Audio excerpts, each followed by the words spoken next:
Boa noite, pessoal. Tudo bom? Bom, a Cátia já falou um pouco do meu trabalho que eu tenho realizado no blog e na fanpage, né? Muitos aqui, como quando chegam no blog e na fanpage, esperam alguém um pouco mais velho, né? Em torno dos seus 60 anos, 50 anos. Eu tenho 34, mas estou há muito tempo nessa jornada. E esse estudo que eu comecei a fazer com as profecias tem aproximadamente uns 10 anos, né? A primeira vez que eu li o livro do Apocalipse, eu praticamente não entendi uma linha do que foi exposto, como acho que a maioria não entendeu quando leu. Porque é um livro muito hermético, muito fechado, muito cheio de chaves e ligado a outros livros bíblicos. Então chegou, através de um espírito amigo, pelo meu pai, que era médico muito mais mediunidade do que eu, vidência, incorporação, enxergava coisas, enfim, os desencarnados como se estivessem encarnados aqui entre nós. E falou que depois de alguns anos eu escreveria um livro sobre a Bíblia e as profecias. Eu não ri na cara dele por respeito, por achar que eu não tinha a menor condição de fazer um trabalho desse tipo. E o estudo começou a partir daí, a curiosidade, o interesse, e por achar que era um trabalho que valia a pena me esforçar em estudar e desenvolver as experiências espirituais com esse trabalho. Então, eu acompanhei as reuniões que meu pai fazia dos 7 anos até os 21 anos, quando ele desencarnou, e prossegui fazendo esse trabalho com as entidades com desdobramento espiritual e também o trabalho de apometria em Porto Alegre, que eu trabalho há 5 anos na Casa da Sopa. Tá? Então, nesse período, eu comecei a ter visões, comecei a ter experiências que eram ligadas ao relato que era feito no Apocalipse. E procurei desenvolver esse trabalho que está no livro. Eu vou escrever aqui, basicamente, um resumo do que é o livro, para facilitar um pouco o entendimento do que ele está exposto. Eu dividi o livro, basicamente, em 3 partes. A primeira delas vai do capítulo 1 até o capítulo 11. A segunda parte do livro é todo o capítulo 12. E a terceira parte do livro vai do capítulo 13 até o capítulo 27. Então, nessa primeira parte, eu procurei fazer uma análise, através dos escritos bíblicos, sobre qual seria o significado do karma, da reencarnação, das experiências mediúnicas e como isso poderia ser explicado através das escrituras bíblicas. Os 4 evangelhos, o Velho Testamento, como eu poderia explicar esses conhecimentos espíritas através dos livros bíblicos. Então, toda essa primeira parte aqui, esses 11 capítulos, abordam esses temas. Karma, reencarnação, enfim. Os temas do Espiritismo, só que numa linguagem bíblica, utilizando os versículos bíblicos. A segunda parte do livro é um capítulo que contém 70 páginas, aproximadamente, com a vida oculta de Jesus, juntando experiências que eu tive mediúnicas, experiências que eu tive junto com as reuniões espíritas que o meu pai incorporava, os espíritos, e fazendo pesquisas históricas também. Evangelhos apócrifos, a parte histórica de Jerusalém, os escritos de Flávio Josefo, que foi um historiador que viveu em época próxima de Jesus, para trazer um relato com algumas coisas um pouco diferentes e que não são contadas na Bíblia sobre a vida de Jesus, principalmente nos anos ocultos, que vão dos 13 anos até os 28 anos, quando ele iniciou a missão dele.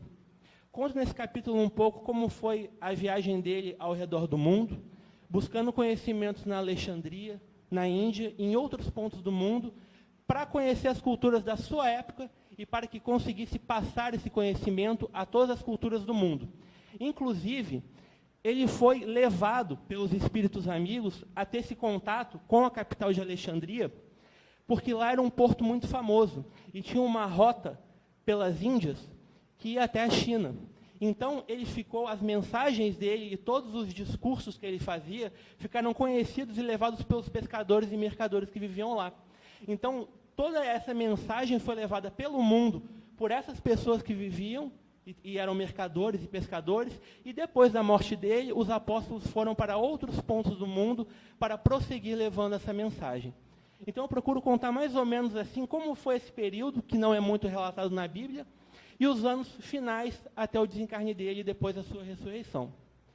E nessa última parte aqui, do capítulo 13 ao 27, é a parte mais voltada ao trabalho que eu tenho desenvolvido tanto no blog quanto na fanpage, que é o trabalho de estudo das profecias. em torno de 15 capítulos, eu desenvolvo toda a interpretação, versículo por versículo, do livro do Apocalipse e também das profecias de Daniel, que junto com o sermão profético de Jesus, que está no capítulo de Mateus 24, traçam um panorama para o futuro da nossa humanidade. Desde a época que Jerusalém fosse restaurada ao domínio dos judeus, até o auge dos eventos que ele chama de grande tribulação, que na doutrina espírita é conhecida como transição planetária. Quem for ler a Bíblia, ou já leu a Bíblia, principalmente os 4 evangelhos que são muito citados na obra de Kardec, no final do livro de João, aproximadamente nos últimos 4 ou 5 versículos, Jesus ele faz uma promessa, já com seu corpo perispiritual materializado, antes de ascensionar aos céus. Ele prometeu que voltaria enquanto o discípulo João estivesse vivo. Inclusive, o Pedro pergunta para ele, mas como que você vai voltar ainda quando um discípulo estiver vivo? Como é que isso vai acontecer? Ele falou, não, isso aí não é para se preocupar, que eu vou voltar quando for a hora certa. Em torno de 40 anos depois da sua ascensão aos céus, ele retorna até a ilha de Patmos e leva João para a projeção astral, que foi conhecida como o livro do Apocalipse. O livro do Apocalipse, ele não fala da parte ruim da nossa humanidade. Ele fala, na verdade, do fim de tudo que é ruim na nossa humanidade. Ele aborda não o fim do mundo, mas o fim da era de expiação e provas. A grande missão de Jesus não foi apenas trazer a lei do amor e exemplificar a lei do amor, mas trazer a mensagem de esperança para que a humanidade soubesse que todo o tempo de lutas que ela vivenciou em guerras, ao longo de quase 20 séculos, teria um fim. E teria um fim demarcado claramente pelo próprio Jesus. Ele cita alguns dados que eu vou abordar depois ao longo dessa palestra, que permitem que a gente identifique o exato momento que essa era de expiação vai terminar. E que, inclusive, foi citado por 2 famosos médiuns, que é o Divaldo Franco e o Chico Xavier.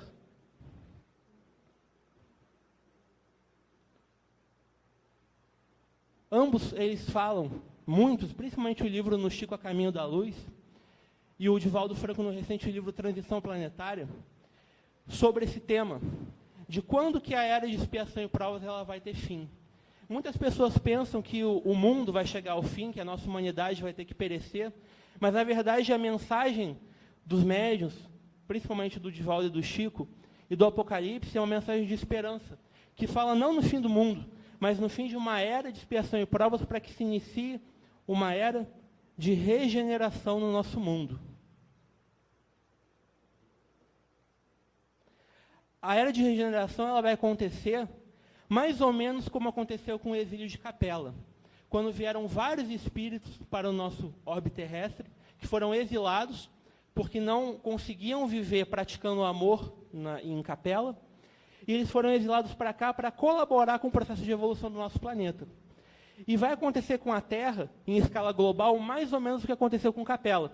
Muitos espíritos que não conseguem sintonizar com a lei de amor e com o evangelho de amor pregado pelo Cristo, eles vão ter que reiniciar sua jornada evolutiva em um outro mundo, na verdade, em outros mundos, que sejam compatíveis com um mundo de expiação e provas, que é a sintonia que os espíritos vibram. Então, segundo as profecias de Jesus, em Mateus capítulo 24, ele estipula que aproximadamente 50% dos encarnados terrestres não têm condições de permanecer na era de regeneração e provas. Isso dá aproximadamente 4 bilhões de espíritos. E se vocês forem ainda mais longe no Velho Testamento, que já falava sobre isso, Zacarias, que foi também um profeta bíblico, ele estipula que 2/3 dos espíritos que vivem no nosso planeta não estarão aptos para permanecerem nessa nova era de regeneração. A gente sabe, pela obra de Ramatiz e de outros médios confiáveis, que a gente tem em torno de 21 a 30 bilhões de espíritos vivendo na esfera terrestre entre o plano material e o plano astral. Desses 21 a 30 bilhões, apenas 1/3 vai ter condição de permanecer nesse mundo de regeneração. Ou seja, são espíritos que estão buscando uma reforma de atitudes, estão buscando fazer alguma coisa que possa melhorar eles internamente, o que os espíritas chamam de reforma íntima. Buscar fazer alguma coisa de melhor, buscar vencer as suas más inclinações. Então, segundo as profecias do Velho Testamento, e o que a gente sabe dos amigos espirituais, em torno de 7 bilhões a 10 bilhões de espíritos é o número de almas que vão poder permanecer reencarnando na Terra após o final da era de expiação e provas, para que se inicie uma era de regeneração. Então eu vou tentar falar um pouco nessa palestra sobre como que vai ser esse processo de mudança da era de expiação e provas para a era de regeneração, que é um processo final dos últimos anos da era de expiação e provas, que a gente conhece como transição planetária. Tentar abordar mais ou menos o que os médios mais conhecidos como o Divaldo e o Chico falaram, tentar abordar um pouco o que o Ramatiz e outros estudiosos das profecias abordaram sobre o tema. Um que tem abordado muitos assuntos interessantes sobre o Apocalipse é o Haroldo Dutra Dias, que até traduziu o Apocalipse para o português. Então, é um trabalho contínuo nos últimos anos, desde o livro que o Divaldo escreveu em 2010, o Transição Planetária, até os dias atuais, de cada vez mais espíritas terem interesse em conhecer o que está por trás das profecias. Procurar entender qual é a mensagem que ela revela de quando essas mudanças vão acontecer. Então, eu trouxe aqui um pequeno resumo de algumas coisas que estão escritas sobre o que o Chico e o Divaldo falaram a esse respeito. Recentemente saiu um livro que foi publicado por um amigo do Chico Xavier, amigo pessoal dele, que fala que, segundo o Chico Xavier, o auge das mudanças da Terra de expiação e provas para a era de regeneração seria aproximadamente no ano de 2019, segundo informações desse amigo, que é o Geraldo Lemos, amigo pessoal do Chico, e que, sem dúvida, é uma fonte confiável para a gente saber o que o Chico pensava a esse respeito. Só que a gente tem que também procurar separar a opinião pessoal do médium, Chico Xavier, da opinião pessoal dos guias dele, que eram o Emmanuel e o André Luiz. Muitas pessoas imaginam que o Chico Xavier, por ser o maior médium que a gente já teve, em solo brasileiro, talvez no mundo, ele falasse mediunizado 24 horas por dia, e não tivesse opiniões próprias, o que, na verdade, é um engano.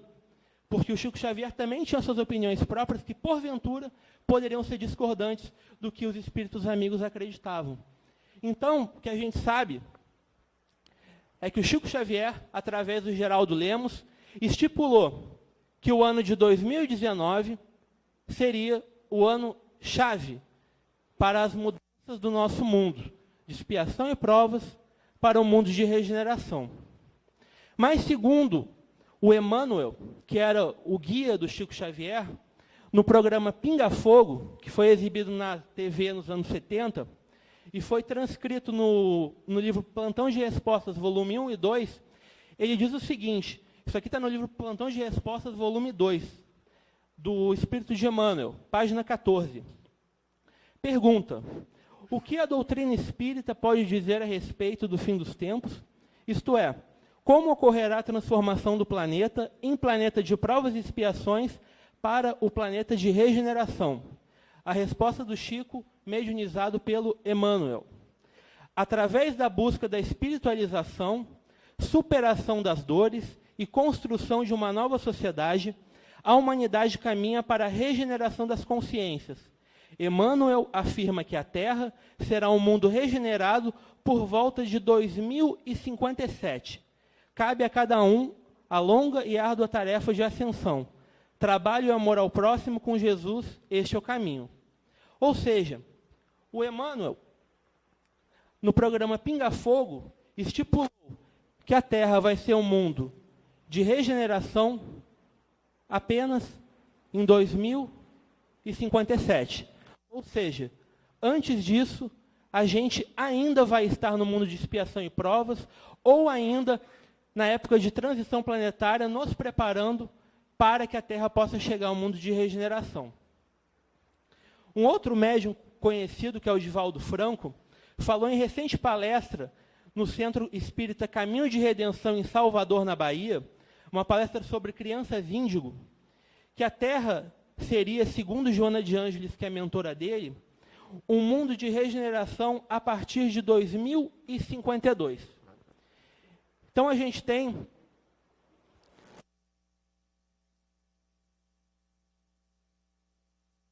espíritos amigos do Chico Xavier e do Divaldo Franco, estipulando que por volta da década de 50, a Terra será um mundo de regeneração. Então, eles estão apontando que, antes disso, a gente vai ter muitas mudanças que enfrentar, até que o nosso mundo esteja preparado para entrar nessa nova era de mudanças. No livro recente do Divaldo Franco, Transição Planetária, que foi publicado em 2010, pelo espírito de Manuel Filomeno, ele fala o seguinte, sobre um grupo de espíritos que estava se preparando para reencarnar no nosso planeta por volta de 2010. Seria sob o comando desse eminente espírito que aproximadamente 500 obreiros retornaríamos ao amado planeta para a preparação da nova era, abrindo espaço para as reencarnações em massa dos migrantes de uma estrela das constelações das Pleiades, na verdade, Alcione. Ele está falando sobre isso. Na tarefa sublime de ajudar a Terra a alcançar o patamar de mundo de regeneração. Ou seja, aqui o Manuel Filomeno está falando que um grupo de espíritos, de aproximadamente 500 espíritos, eles estariam sendo preparados para, a partir de 2010, reencarnarem para preparar o nosso mundo para entrar em uma nova era. Ou seja, quando eles tivessem aproximadamente 15 a 20 anos, entre 2025 e 2030, eles já estariam aptos para desenvolver um trabalho que ajudasse na formação de uma nova era no nosso mundo. Em outro trecho do livro, o Divaldo, através do Manuel Filomeno, fala o seguinte, sobre esses espíritos. Ireis enfrentar réfregas difíceis no trato com a violência e a revolta. Lutareis com os instrumentos de amizade contra o ódio contumaz e ferrenho. Ou seja, o Divaldo está falando que esses espíritos que ainda vão reencarnar e que vão estar aqui na adolescência entre 2025 e 2030 ainda vão enfrentar ódio e um combate contumaz de pessoas que vão ser contra as ideias deles. O que isso significa? Que até essa época a gente ainda vai estar vivendo no mundo de expiação e provas. Um mundo que está lutando ainda para chegar a um patamar de mundo de regeneração.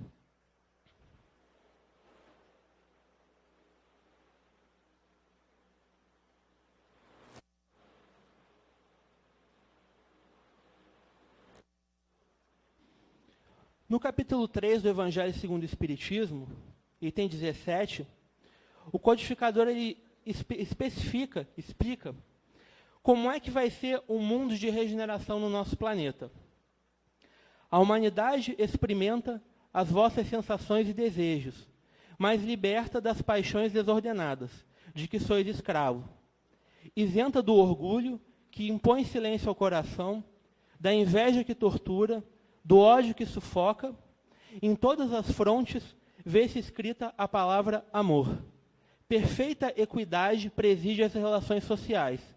Todos reconhecem a Deus e tentam caminhar para Ele, cumprindo-lhe as leis. Ou seja, Kardec define que um mundo de regeneração só vai acontecer quando toda a humanidade vibrar na prática do amor. Quando não existirem desigualdades, quando não existirem pessoas passando fome. Atualmente no mundo existem 1 bilhão de pessoas que não têm acesso à água ou ao saneamento básico. Existem aproximadamente 1 bilhão de pessoas passando fome na miséria absoluta.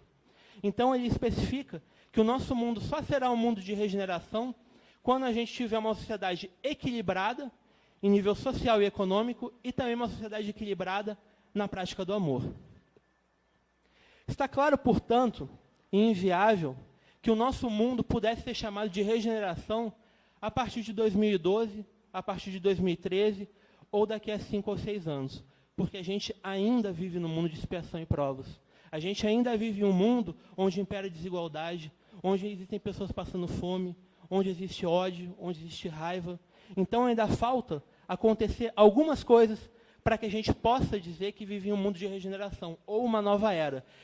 E o evento principal que vai acontecer, para que a gente possa adentrar no novo mundo de regeneração, é justamente o exílio planetário desses espíritos, que são em torno de 21 bilhões, um pouco menos, entre os desencarnados, e em torno de 4 bilhões de espíritos desencarnados, que não possuem vontade em investir numa reforma moral. Porque a nova era de regeneração, ela não pede que a gente seja santo, que a gente seja um Jesus ou um Chico Xavier. Ela pede simplesmente que a gente busque, com sinceridade, efetuar a nossa reforma íntima. Buscar praticar o amor, buscar vencer o nosso orgulho, a nossa presunção, a nossa vaidade, que são coisas que todos nós temos um pouco, mas que a gente busque, com sinceridade, vencer esses defeitos. Então, quem buscar fazer essa reforma interior vão ser aqueles espíritos que vão permanecer no nosso planeta depois dos eventos que estão demarcados como a grande tribulação, ou a transição planetária, como é conhecido no Espiritismo. Tem um outro trecho no livro A Gênese, que é muito utilizado por alguns amigos espíritas, que não acreditam que a gente terá algum evento cataclísmico, ou a queda de algum asteroide, ou a verticalização do nosso eixo, ou terremotos, ou tsunamis, que acreditam que a mudança vai ser lenta, vai ser paulatina. Então, eles utilizam essa passagem do livro da Gênese para falar isso. A passagem está no livro da Gênese, capítulo 18, item 27. A Terra, no dizer dos Espíritos, não terá de transformar-se por meio de um cataclismo, que aniquile de súbito uma geração.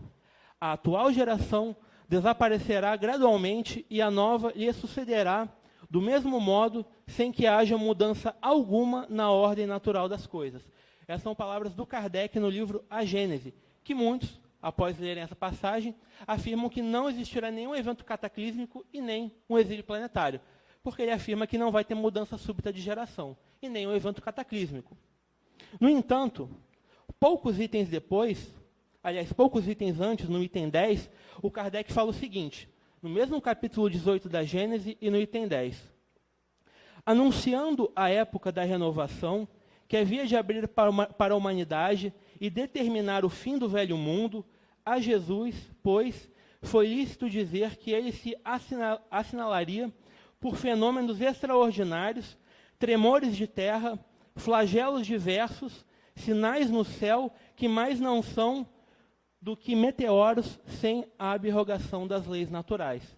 Ou seja, nos mesmos itens anteriores, o Kardec está falando que vão existir flagelos, meteoros, eventos cataclísmicos, que inclusive foram preditos por Jesus no sermão profético e também no Apocalipse.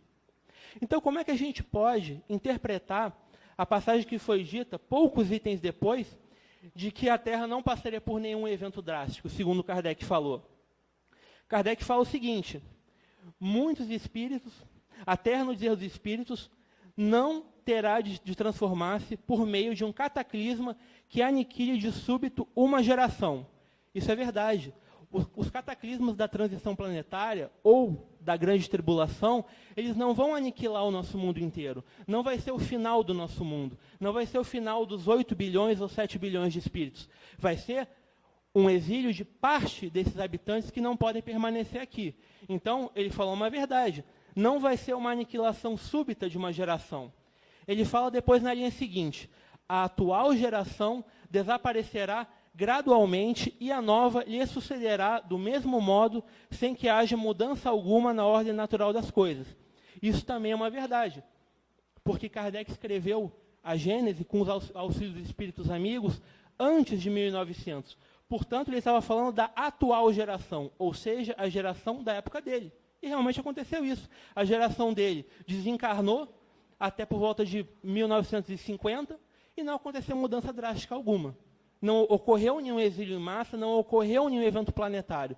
Ou seja, Kardec deixou claro nessas linhas que estão na Gênese que os eventos da grande tribulação não aconteceriam antes da sua geração chegar ao fim. Aconteceriam depois. A principal forma que a gente tem para tentar delimitar quando vão acontecer esses eventos é tentar entender quanto vale uma geração. No livro de Salmos, na Bíblia,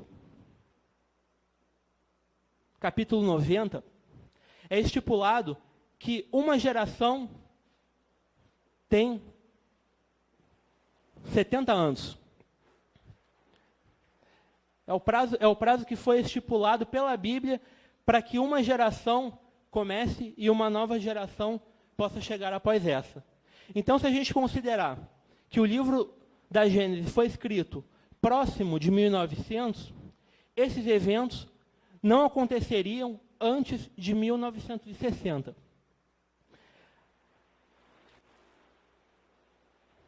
Vou pegar aqui um outro.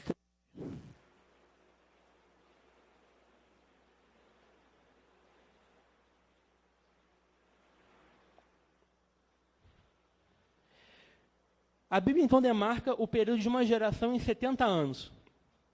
Tem uma profecia, para quem já leu o sermão profético, que está no capítulo 24 de Mateus, é o sermão dado por Jesus e fala sobre os eventos futuros da nossa humanidade e que estão ligados ao Apocalipse, que ele fala o seguinte, ele cita uma profecia do profeta Daniel, do Velho Testamento, que está no capítulo 9, versículo 27 do livro de Daniel.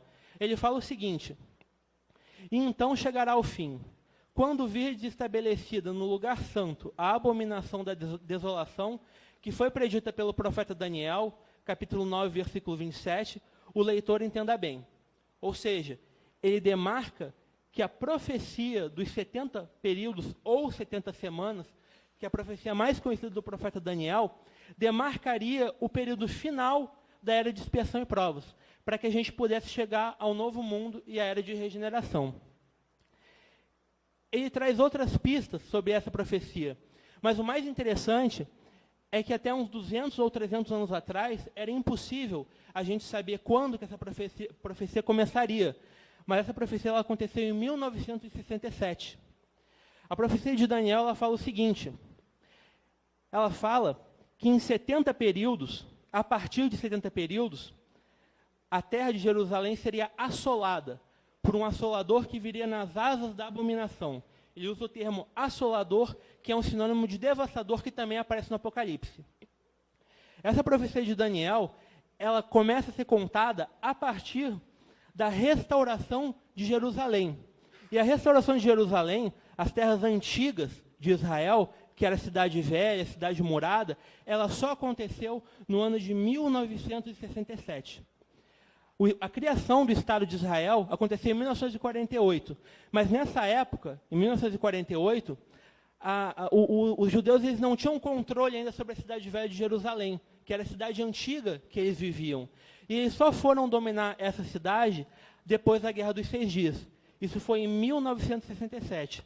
Então, se a gente for considerar que uma geração tem 70 anos e que a profecia de Daniel começa no ano de 1967 e contar esse ano como início, a gente vai até 2036, que coincidentemente é um ano que é previsto pelos cientistas, apesar de alguns não acreditarem muito que seja possível, que um asteroide possa cair no nosso planeta, que é um asteroide que tem o nome de devastador ou assolador, que está escrito exatamente na profecia. Então, é uma coincidência que a gente até poderia pensar, bom, mas será que é isso? Será que não é? É uma coincidência. Mas Jesus ele dá mais algumas pistas sobre isso. Ele faz uma comparação com a parábola da figueira. Quando estivesse próximo de chegar o verão, as folhas da figueira seriam mudadas. E que nessa mudança de geração é que as coisas aconteceriam. Tanto que ele compara a estação ao verão, que é a estação mais próxima do Sol, a estação da iluminação, da nova era de regeneração. E uma geração tem exatamente 70 anos. Então, ele cita, primeiramente, o início da restauração de Jerusalém, e depois ele fala que no período de uma geração, 70 anos, a mudança estaria completa. O nosso mundo vivenciaria algumas provações, que ele cita, como tsunamis, como os homens temendo o bramido do mar e das ondas, como tem acontecido nos últimos anos, cita erupções vulcânicas, cita eventos que mostram que o evento que vai acontecer para essa mudança vai ser semelhante ao que aconteceu na época de Noé, que, na verdade, é uma espécie de um dilúvio global, um evento que vai causar um dilúvio global. A gente sabe que nenhum terremoto, por mais potente que seja, tem capacidade para gerar um tsunami global, por mais potente que ele seja. A única forma que existe para que ocorra um evento desse é que caia um asteroide no nosso planeta. E no livro do Apocalipse, Jesus ele compara, juntamente com o apóstolo João, como vai ser esse evento. Ele fala de um dragão vermelho vindo nos céus sob as asas da abominação. Se a gente pensar bem, eu não sou muito bom desenhista, mas vou tentar desenhar mais ou menos.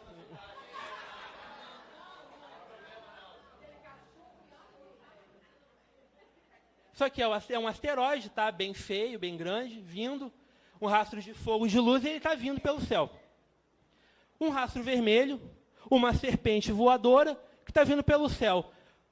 Será que João poderia chamar isso de um dragão vermelho vindo dos céus e vindo para a Terra? Acho que poderia, né? Uma serpente voadora. Ele, inclusive, fala que o dragão vermelho é uma serpente primitiva. Mas também, os maias falam sobre uma serpente plumada vindo sobre as nuvens. Bom, mas plumas, nuvens, tem a ver. Uma serpente vindo no céu parece uma serpente de fogo, né? E, coincidentemente, 2036, segundo os chineses, vai ser um ano de dragão de fogo, né? Bom, é uma coincidência, né? A gente pode considerar que mais uma coincidência, mas tudo bem, né? Mas o mais interessante disso é que João ele fala literalmente, é o dragão vermelho que é uma serpente primitiva. Na cultura dos hebreus, que antigamente, antes de serem libertos por Moisés, eles foram escravos dos egípcios.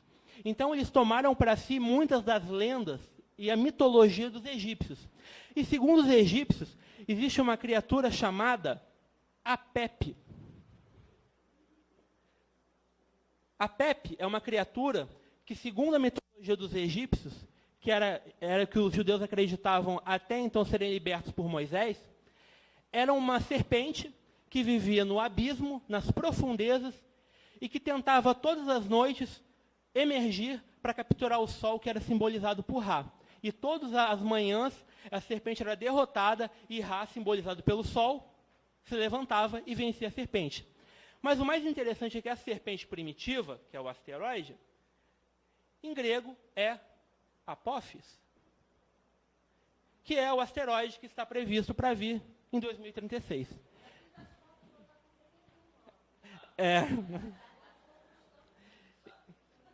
Então, vale que a gente procure compreender o seguinte: esses eventos que vão acontecer, eles não estão vindo para dizimar a nossa humanidade. Eles não estão vindo para destruir a nossa humanidade ou para destruir a Terra. Até porque um asteroide de 350 metros não tem capacidade para destruir o nosso planeta.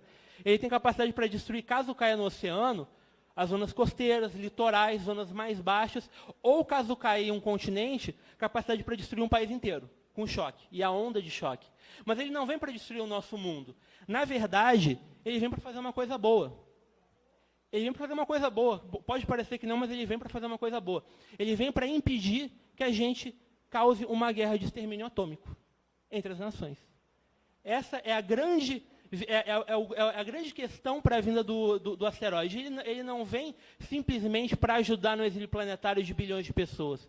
Ele vem para impedir que a gente, em uma guerra, numa terceira guerra já prevista por vários profetas, inclusive no próprio Apocalipse, ela ocorra com armas atômicas. A gente viu recentemente em Fukushima o medo que foi de aquilo ali jogasse água no oceano. Imagina uma guerra de proporção global com potências atômicas. Isso poderia causar simplesmente o fim da água potável no mundo. A gente não teria mais como plantar, não teria como beber, não teria como viver. Fora que poderia ter um inverno nuclear. Então, esses eventos que estão profetizados por Jesus, eles vêm não para causar a destruição do nosso mundo. Eles vêm simplesmente para impedir que algo pior ocorra e vêm também para proporcionar que a gente aparte os espíritos que não têm capacidade de continuar evoluindo no nosso planeta e que os espíritos que têm interesse numa reforma interior, eles possam permanecer aqui. Então, basicamente, as profecias de Jesus e Daniel, que têm esse marco profético na restauração de Jerusalém, eles demarcam que esse evento vai acontecer por volta de 2036. Só que outros profetas, eles também profetizaram sobre isso. Um deles é muito conhecido das pessoas, que é o Nostradamus. Nostradamus. Ele tem uma profecia muito interessante, que eu mais gosto dele, que ele fazia profecias em quadras, né? Cada profecia dele tinha 4 linhas. Na centúria, 6. Na quadra, 66. 666. Ele fala que o mal na terra será sepultado. E ele fala mais, na profecia, na centúria 6, na quadra 666. Ele fala que isso vai acontecer no mês de abril. Mas o apóstolo está previsto para cair em abril de 2036, então tem alguma coisa a ver. Mas o que tem a ver o 666, que a gente conhece como o número da besta, com as profecias de Nostradamus ou com o auge da grande tribulação? Se a gente somar 1, mais 2, mais 3, mais 4, mais 5, e vamos somando. Mais 35, mais 36. Que número que a gente vai encontrar? Alguém sabe?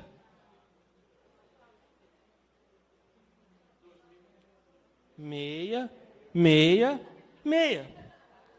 1 a 36. Por que esse número 36 ele representa o 666?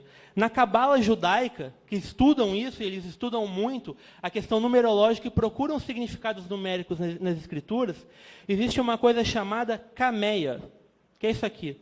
É um quadrado, que eles chamam de quadrado mágico, que eles têm a cameia 3, 4, 5, 6, 7, 8 e 9. A cameia 6 é uma cameia que tem aproximadamente 6 linhas e 6 colunas. 1, 2, 3, 4, 5, mais um aqui. Ou seja, a gente tem 36 números aqui, vai de 1 a 36. E eles dispõem esses 36 números de tal forma que em cada uma dessas colunas, em cada uma dessas linhas, tenha o mesmo número, que vai somar 111. A soma de cada linha e de cada coluna é 111, com os números de 1 a 36. A cameia solar, para quem estuda a cabala dos judeus, é a cameia do Sol. Voltando lá ao sermão profético de Jesus, ele fala que a geração da figueira, em Mateus capítulo 24, seria mudado perto da estação do verão, que é a estação que o sol brilha mais forte. Então, na realidade, apesar de muitos associarem o 666 com uma coisa negativa, com a besta, com o animal primitivo, que tem também essa simologia que é dúbia no estudo bíblico, ela simboliza a vinda da cameia solar, que vai ser exatamente no ano 36 do nosso 3º milênio, que vai representar exatamente o 666.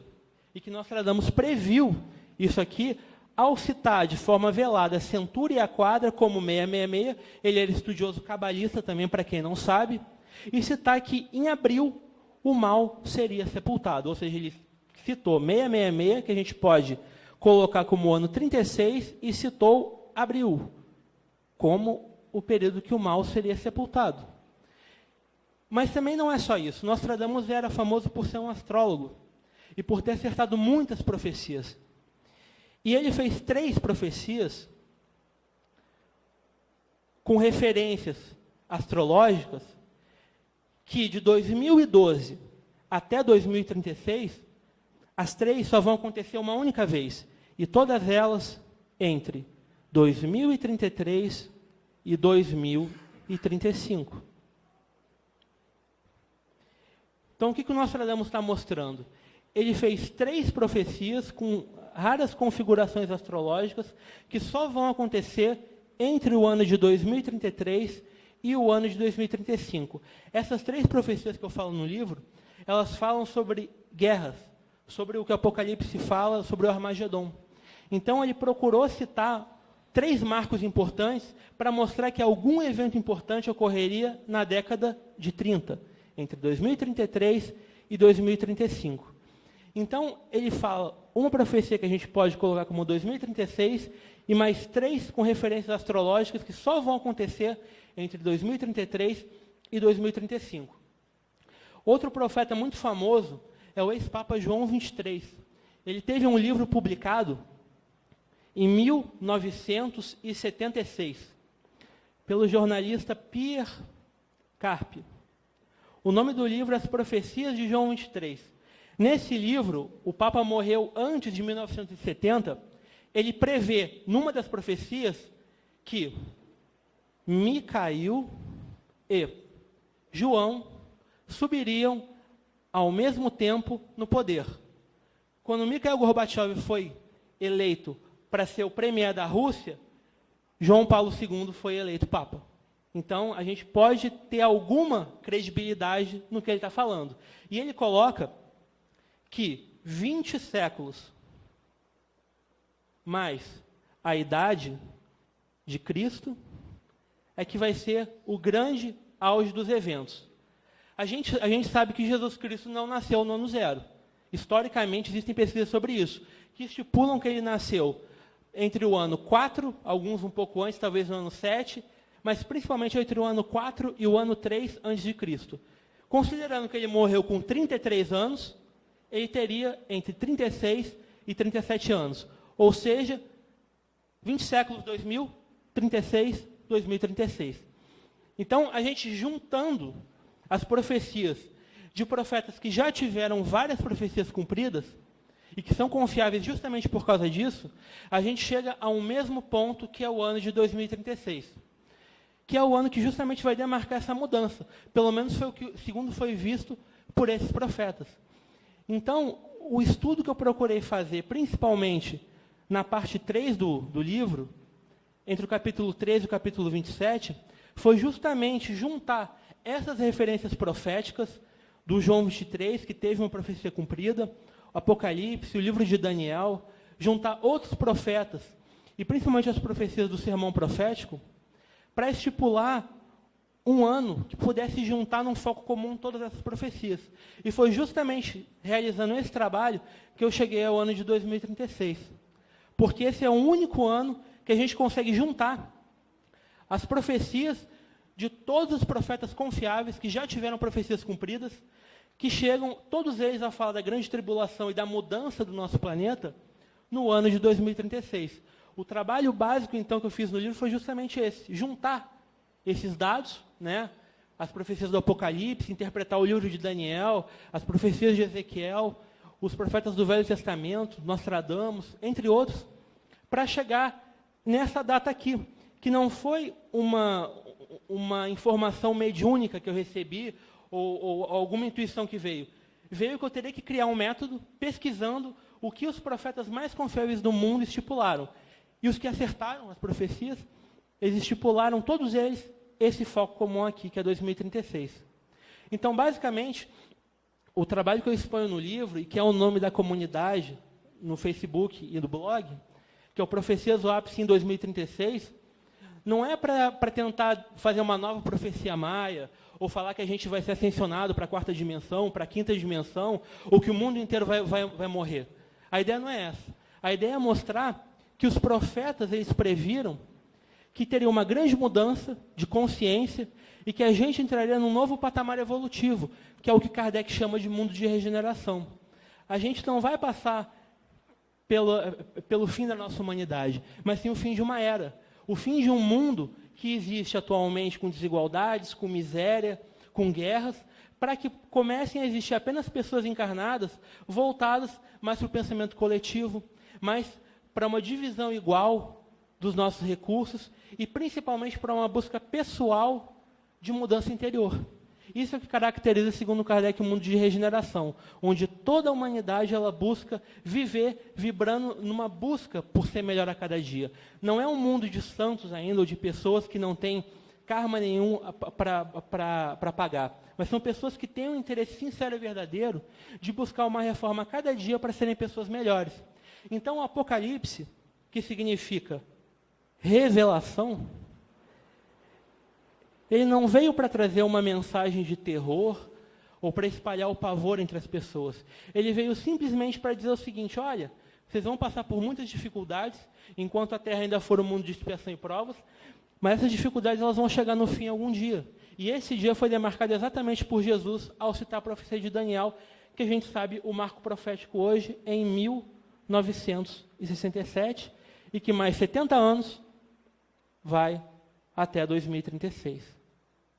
Então, basicamente, o trabalho todo que eu busco realizar, explicando as questões da reencarnação e do karma, e motivar essa busca pela mudança interior, é justamente para que as pessoas saibam que a gente não deve encarar esse ano aqui como um ano terrível, onde muitas pessoas vão morrer ou que vão acontecer coisas terríveis. Porque coisas terríveis já acontecem hoje. Atualmente, 1 bilhão de pessoas estão passando fome. 1 bilhão de pessoas não têm o que comer. Elas não têm saneamento básico. A gente já vive um terror hoje em dia. Isso não vai acontecer daqui a 23 anos. Isso já acontece hoje. O que vai acontecer em 2036 é justamente a mudança através de um evento natural e cataclísmico que Kardec previu, para acontecer justamente para evitar uma guerra nuclear e para que a gente possa ter apartado do nosso planeta os espíritos que não têm interesse em evoluir através da prática do amor, que não têm interesse em fazer a reforma íntima. Basicamente é todo esse trabalho que eu tenho feito, de tentar divulgar essa data e procurar divulgar essa data livrando dessa ideia fatalista de destruição do mundo, de que vai ser uma coisa terrível e que as pessoas vão sofrer. Não, fazer isso que as pessoas entendam de que essa mudança ela é necessária para que o nosso mundo, que é o planeta Terra, ele possa entrar em um novo patamar evolutivo. Que, segundo Kardec, os mundos também evoluem. Os mundos também evoluem de mundos primitivos para mundos de expiação e provas, que é o nosso mundo hoje, e também para o mundo de regeneração. Os mundos também evoluem. Então, nada mais justo que o nosso planeta ele também tenha essa oportunidade de evoluir e que possa receber consciências mais sintonizadas com amor.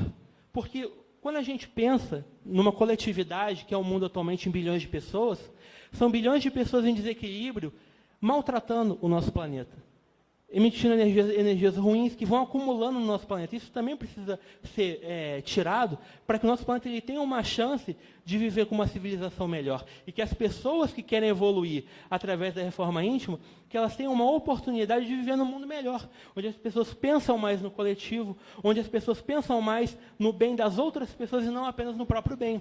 Que elas pensem mais também em criar uma forma de sociedade que não beneficie apenas o consumismo ou o bem de algumas pessoas, mas que beneficie a coletividade como um todo. Porque no nosso universo, tudo que existe é basicamente uma egrégora. Basicamente é uma egrégora. A gente une as pessoas num pensamento comum, seja um pensamento positivo ou um pensamento negativo, e aquilo forma uma forma de pensamento que é uma egrégora. Então, quando a gente tem muitas pessoas pensando coisas negativas, a gente cria uma forma de pensamento que consome energia e influencia as outras pessoas com negatividade. Uma egrégora negativa, que é o que atualmente envolve o nosso planeta, porque é um mundo de expiação e provas ainda. Então, quando a gente tiver uma mudança coletiva, onde apenas existam pessoas vibrando positivamente pela busca de uma reforma interior, a gente vai ter um mundo com uma egrégora positiva, que é o mundo de regeneração. Então, é basicamente isso, gente. Eu vou encerrar aqui a palestra agora para abrir espaço para quem tiver perguntas para fazer sobre o tema. E é isso. Quem tiver perguntas pode fazer, que eu estou às ordens.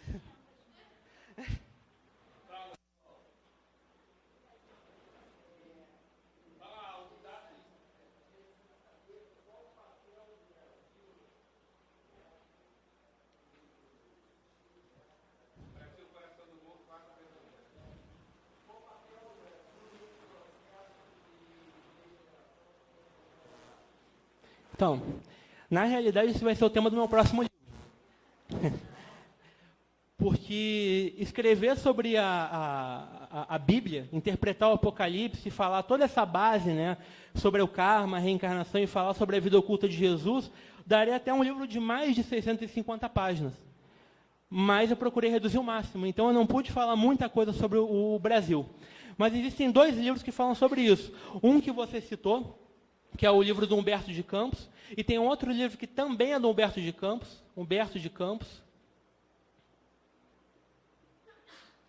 Irmão X, que chama-se Transição Planetária. Esse livro foi psicografado por um médium chamado Alcor Fayard. Para quem não conhece esse livro, eu aconselho que procure em sites de compartilhamento, porque é um livro que já está esgotado. Ele não tem mais impressão, ou talvez em algum sebo de livros. E ele fala exatamente sobre isso. Ele fala sobre mudanças globais, não apenas no Brasil, mas também na América do Sul, que é um outro tema que um outro profeta fala sobre isso, que é o Benjamin Parravicini. Não sei se vocês conhecem o trabalho dele, mas ele é um profeta argentino que morreu também nos anos 70, e ele acertou profecias que aconteceram depois da morte dele. Ou seja, profecias que ele não poderia ter feito porque ele já estava morto, né? Então ele falou sobre a queda das Torres Gêmeas. Ele tem uma profecia que ele desenhou um papa, falou da vinda de um missionário argentino e um 2 no meio. Ou seja, enquanto tivessem 2 papas, teria um papa argentino. Então, ele sabia que alguma coisa ia acontecer. E esse profeta, que é o Benjamin Solari, ele previu que iam acontecer muitos eventos na América do Sul. Inclusive, o último livro do Robson Pinheiro, para quem não leu, se eu não me engano, é Os Imortais, é uma trilogia também. Ele fala que vai ter um grande evento na América do Sul envolvendo problemas não apenas com o Brasil, mas com outros países. Porque a gente sabe que certas mudanças elas não acontecem sem uma revolução. Não é uma revolução de destruição, ou de guerra, ou de quebra-quebra, mas uma revolução de consciência. E as pessoas que quiserem se revolucionar para fazer uma mudança, elas vão ter que ir contra um sistema que é contra elas. E atualmente a gente sabe que presidentes, governadores, enfim, os políticos em geral, eles não estão muito interessados em fazer uma mudança. Tem alguns, a gente pega 10%, 20% talvez, mas a grande maioria não quer mudar o sistema, quer que o sistema continue beneficiando quem está ganhando mais. Então a mudança que vai acontecer, eu vou falar isso no próximo livro, eu estipulo que vai acontecer entre 2022 e 2029. Que aí a gente vai chegar numa outra profecia, que foi feita pelo Chico Xavier, através do André Luiz, que é a profecia dos presidentes. Que ele fala que no final ia vir um presidente num cavalo, né, que ia vir e ele descreve, ele traz algumas descrições de como seria esse espírito, né?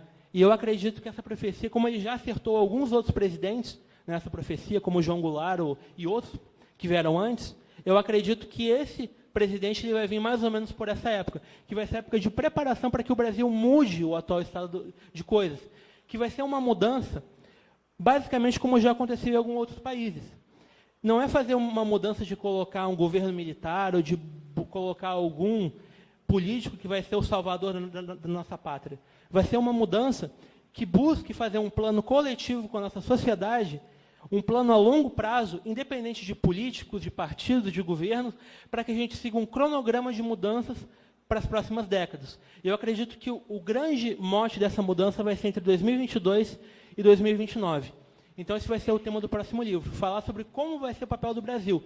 Primeiramente, eu acho que ele vai ter um papel de liderança, junto com a Argentina e com o Uruguai. Porque no mundo do futuro, com os conflitos que vão acontecer, com a escassez de água e de alimento, que já está acontecendo no mundo, vai contar muito quem tem capacidade produtiva. Capacidade de água doce, capacidade de produção de alimentos. E, atualmente, o Brasil ele tem a capacidade, segundo alguns biólogos que estudam o tema, de aumentar em 10 vezes a sua safra. Ou seja, aumentar em 10 vezes, em 1000%, a sua safra. Então, eu acredito que o grande papel do Brasil, como celeiro do mundo, não apenas espiritual, mas vai ser um celeiro de alimentos também, junto com o Uruguai, que tem também muitas terras e vive muito voltado para essa cultura de desenvolvimento agrário, e com a Argentina. Eu acho que vão ser esses 3 os países que vão criar formas de criar uma produção maior de alimentos e ajudar outras nações do mundo que vão estar passando por dificuldades, que vão estar precisando de alimento, vão estar precisando de água.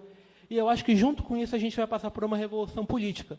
Não de partidos, não de algum político que venha ou alguma ideologia, mas uma mudança de pensamento, de construir um plano para as próximas décadas que seja positivo para o nosso país, independente de qual partido que vai ser ou de qual político que vai ser. Acho que vai ser basicamente isso, eu pretendo falar mais sobre isso no livro. Fábio, escolhe aí quem vai.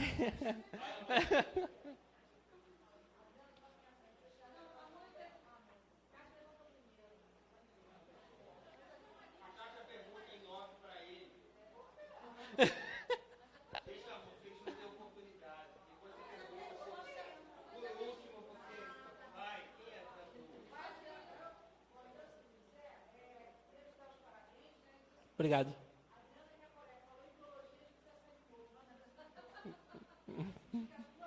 É.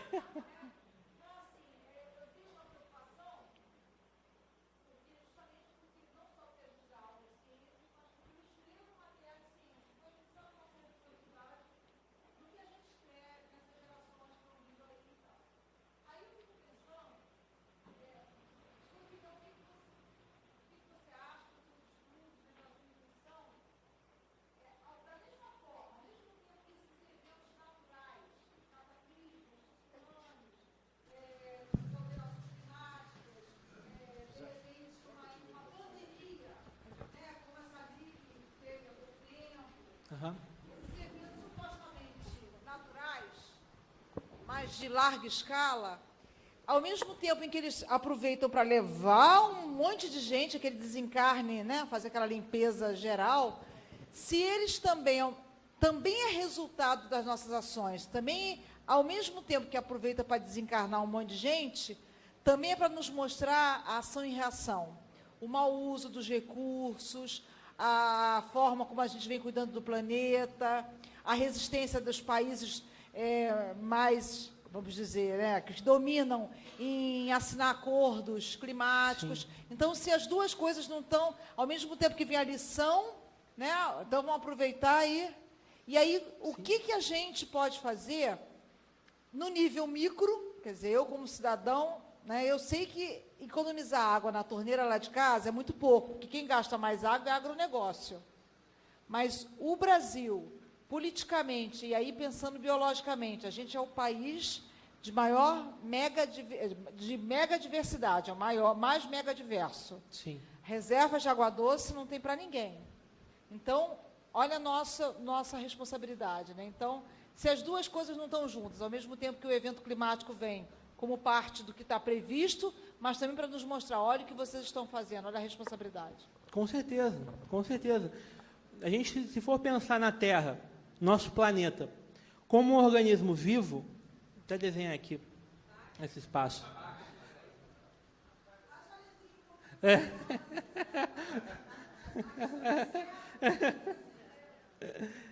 Apagar esse trecho aqui.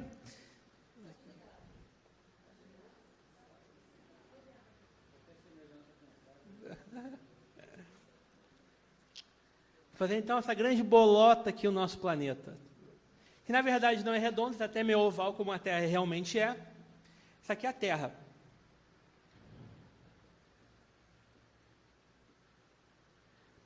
A Terra, segundo o Ramatiz, ela possui um espírito, que na verdade é um grupo de espíritos que estão mantendo a biodiversidade e a vida do nosso planeta. São chamados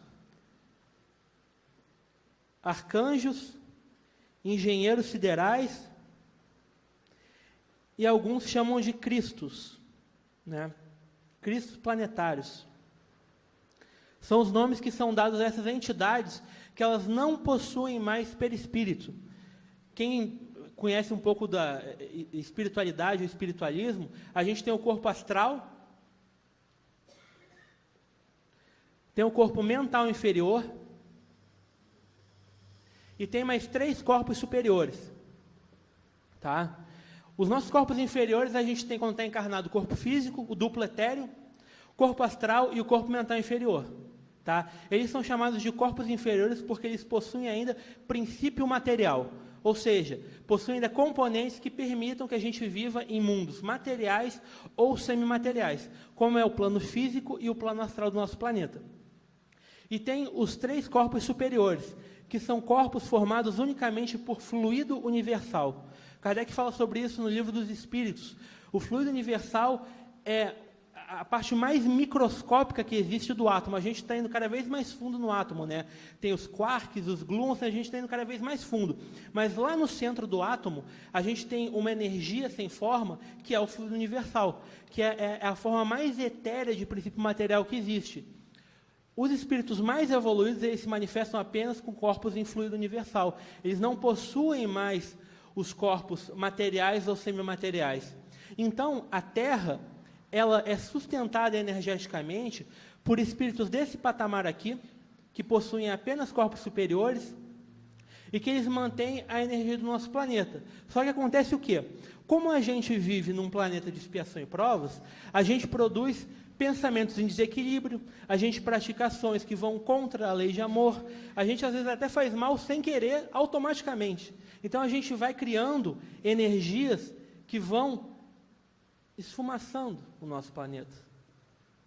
Vai esfumaçando. Criando como se fosse uma forma de pensamento, uma egrégora negativa em volta do nosso planeta. Só que no centro do nosso planeta, onde está o nosso núcleo planetário, que ocupa quase toda a estrutura terrestre, são aproximadamente 5 quilômetros de espessura, está o centro da energia dos cristos do nosso planeta. É essa energia que permite que o nosso mundo consiga rodar no próprio eixo e também consiga rodar ao redor do Sol. E permite também que essas energias negativas, elas sejam drenadas e sejam purificadas para que retornem à nossa atmosfera. Porque as energias do astral, ou as energias semimateriais, elas também precisam ter aquela carga ruim, que a gente às vezes impregna essa energia, ser retirada. Só que isso está chegando num ponto que não há mais como o nosso planeta regenerar essas energias. Por isso que a gente está chegando num limite de tempo, que é daqui a 23 anos, em 2036, para que a gente possa ter a mudança desse padrão no nosso planeta. Porque essas energias, quando elas atingem o astral, elas atingem normalmente com uma potência 5 vezes maior que o físico. Você pensa, por exemplo, uma pessoa que desencarna, que é viciada em álcool, por exemplo, ou é viciada em cigarro. Essa pessoa, quando chega do lado de lá, ela vai ter o vício dela potencializada 5 vezes ou mais. Então, o que vai acontecer? Essa pessoa ela vai procurar saciar o vício dela, obsediando os encarnados, até que ela consiga vencer o vício por si própria. Então, o que vai acontecer? A nossa humanidade está num patamar atual viciada em pensamentos negativos, a grande maioria. E tem aqueles que vão continuar no nosso planeta após essa tribulação, que são os que estão buscando uma reforma. Mas, no geral, 2/3 dos desencarnados e aproximadamente 50% dos encarnados são espíritos que não têm interesse algum em realizar qualquer mudança de consciência. São espíritos que estão apenas vivendo para comer, para dormir, para trabalhar, para gozar da vida física, das formas como forem possíveis, e não estão pensando nisso, não estão pensando numa reforma de pensamentos, reforma de ações. Então, esses espíritos aqui, 2/3 de 21 a 30 bilhões, e metade dos 8 bilhões de encarnados, estão produzindo uma carga tóxica de energia que está consumindo o nosso planeta.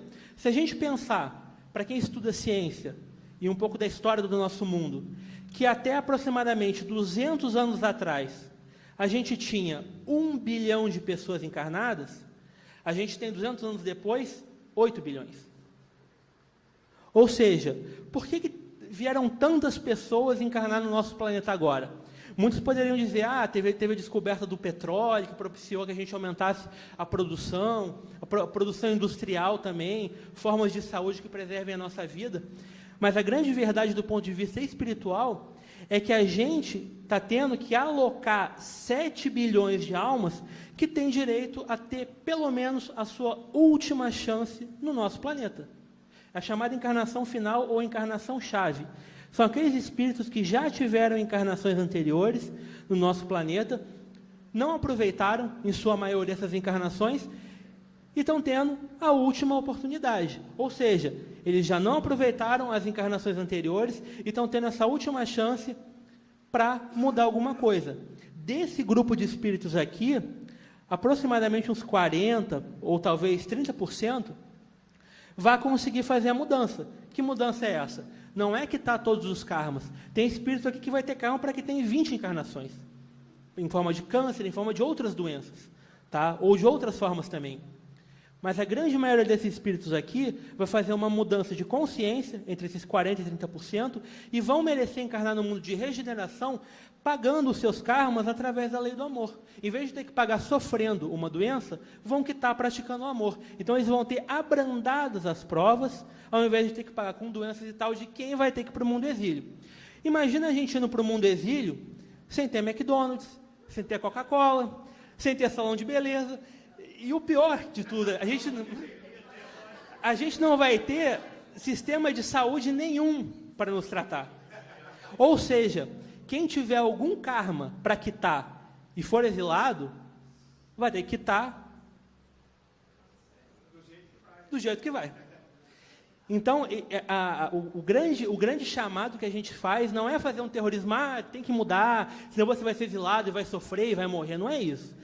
É que a gente sabe que se você tem uma chance de ter uma vida ou um conjunto de vidas um pouco melhor, vivendo no mundo melhor, por que você vai deixar de aproveitar essa última encarnação e ir para o mundo exílio? Né? Pois é.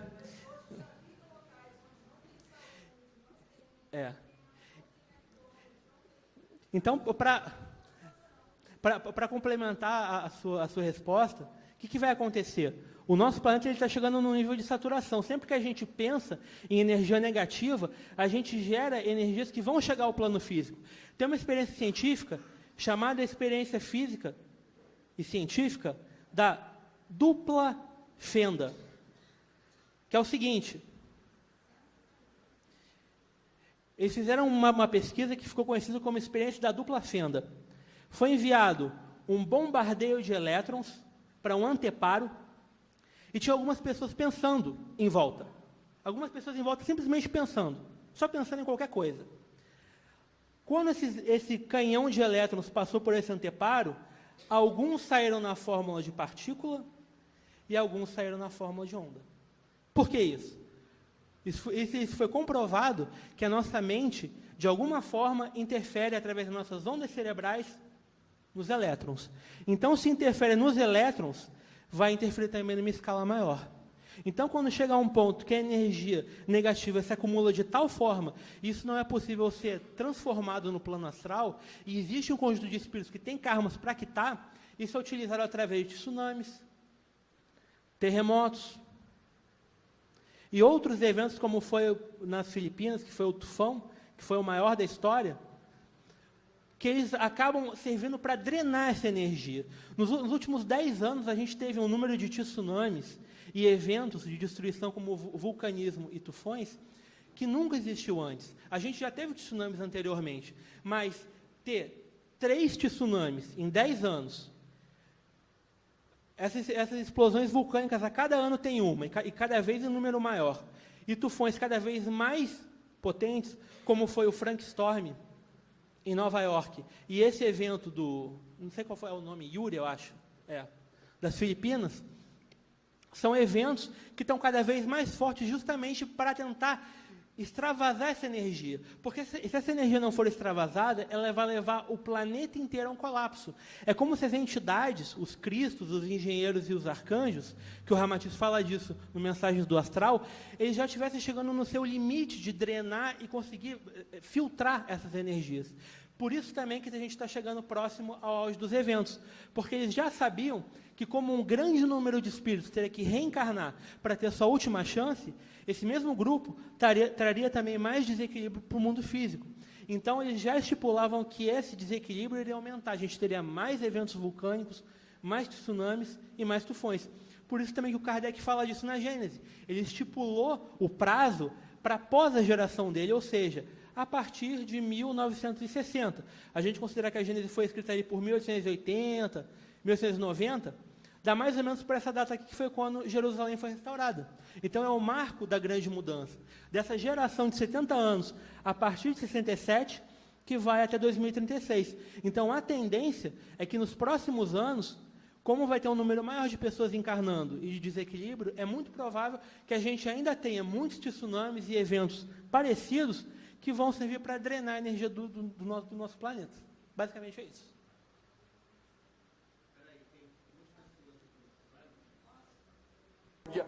Dos 20 maiores países emergentes.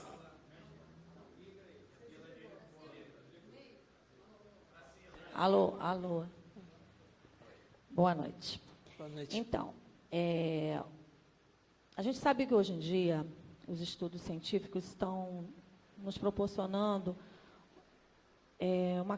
clareando melhor as questões espirituais, porque como é uma coisa abstrata, a gente não consegue, as pessoas não conseguiam entender porque não viam, porque não sentiam.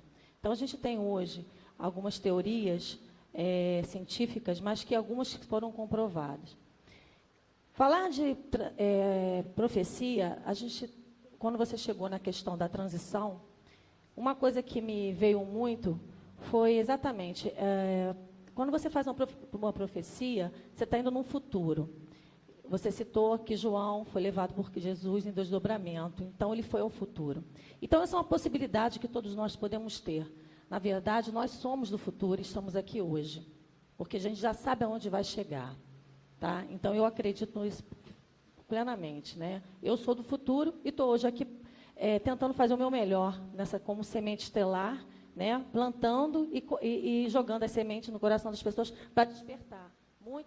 Muitas pessoas estão fazendo isso, são os despertos, né? E criando essa ressonância para que todo mundo consiga despertar. Então, quando a gente fala de transição planetária, a gente escuta muito as pessoas falarem sobre quarta dimensão. A gente sai da terceira e vai para a quarta dimensão. Eu queria ouvir um pouquinho, se você tiver algum conhecimento nesse sentido, do que seria essa quarta dimensão, já que essa transição faz parte, segundo a outra linha, eu não sei, parece que Kardec nunca comentou nessa questão de dimensões, né? Uhum. Só para enfatizar, há um estudo falando da teoria das cordas, que ele comenta pela matemática, as 10 dimensões que eles conseguem alcançar. Então, assim, como seria, né, na sua visão, na verdade eu quero a sua, essa transição da questão da terceira e quarta dimensão durante essa profecia? Sim.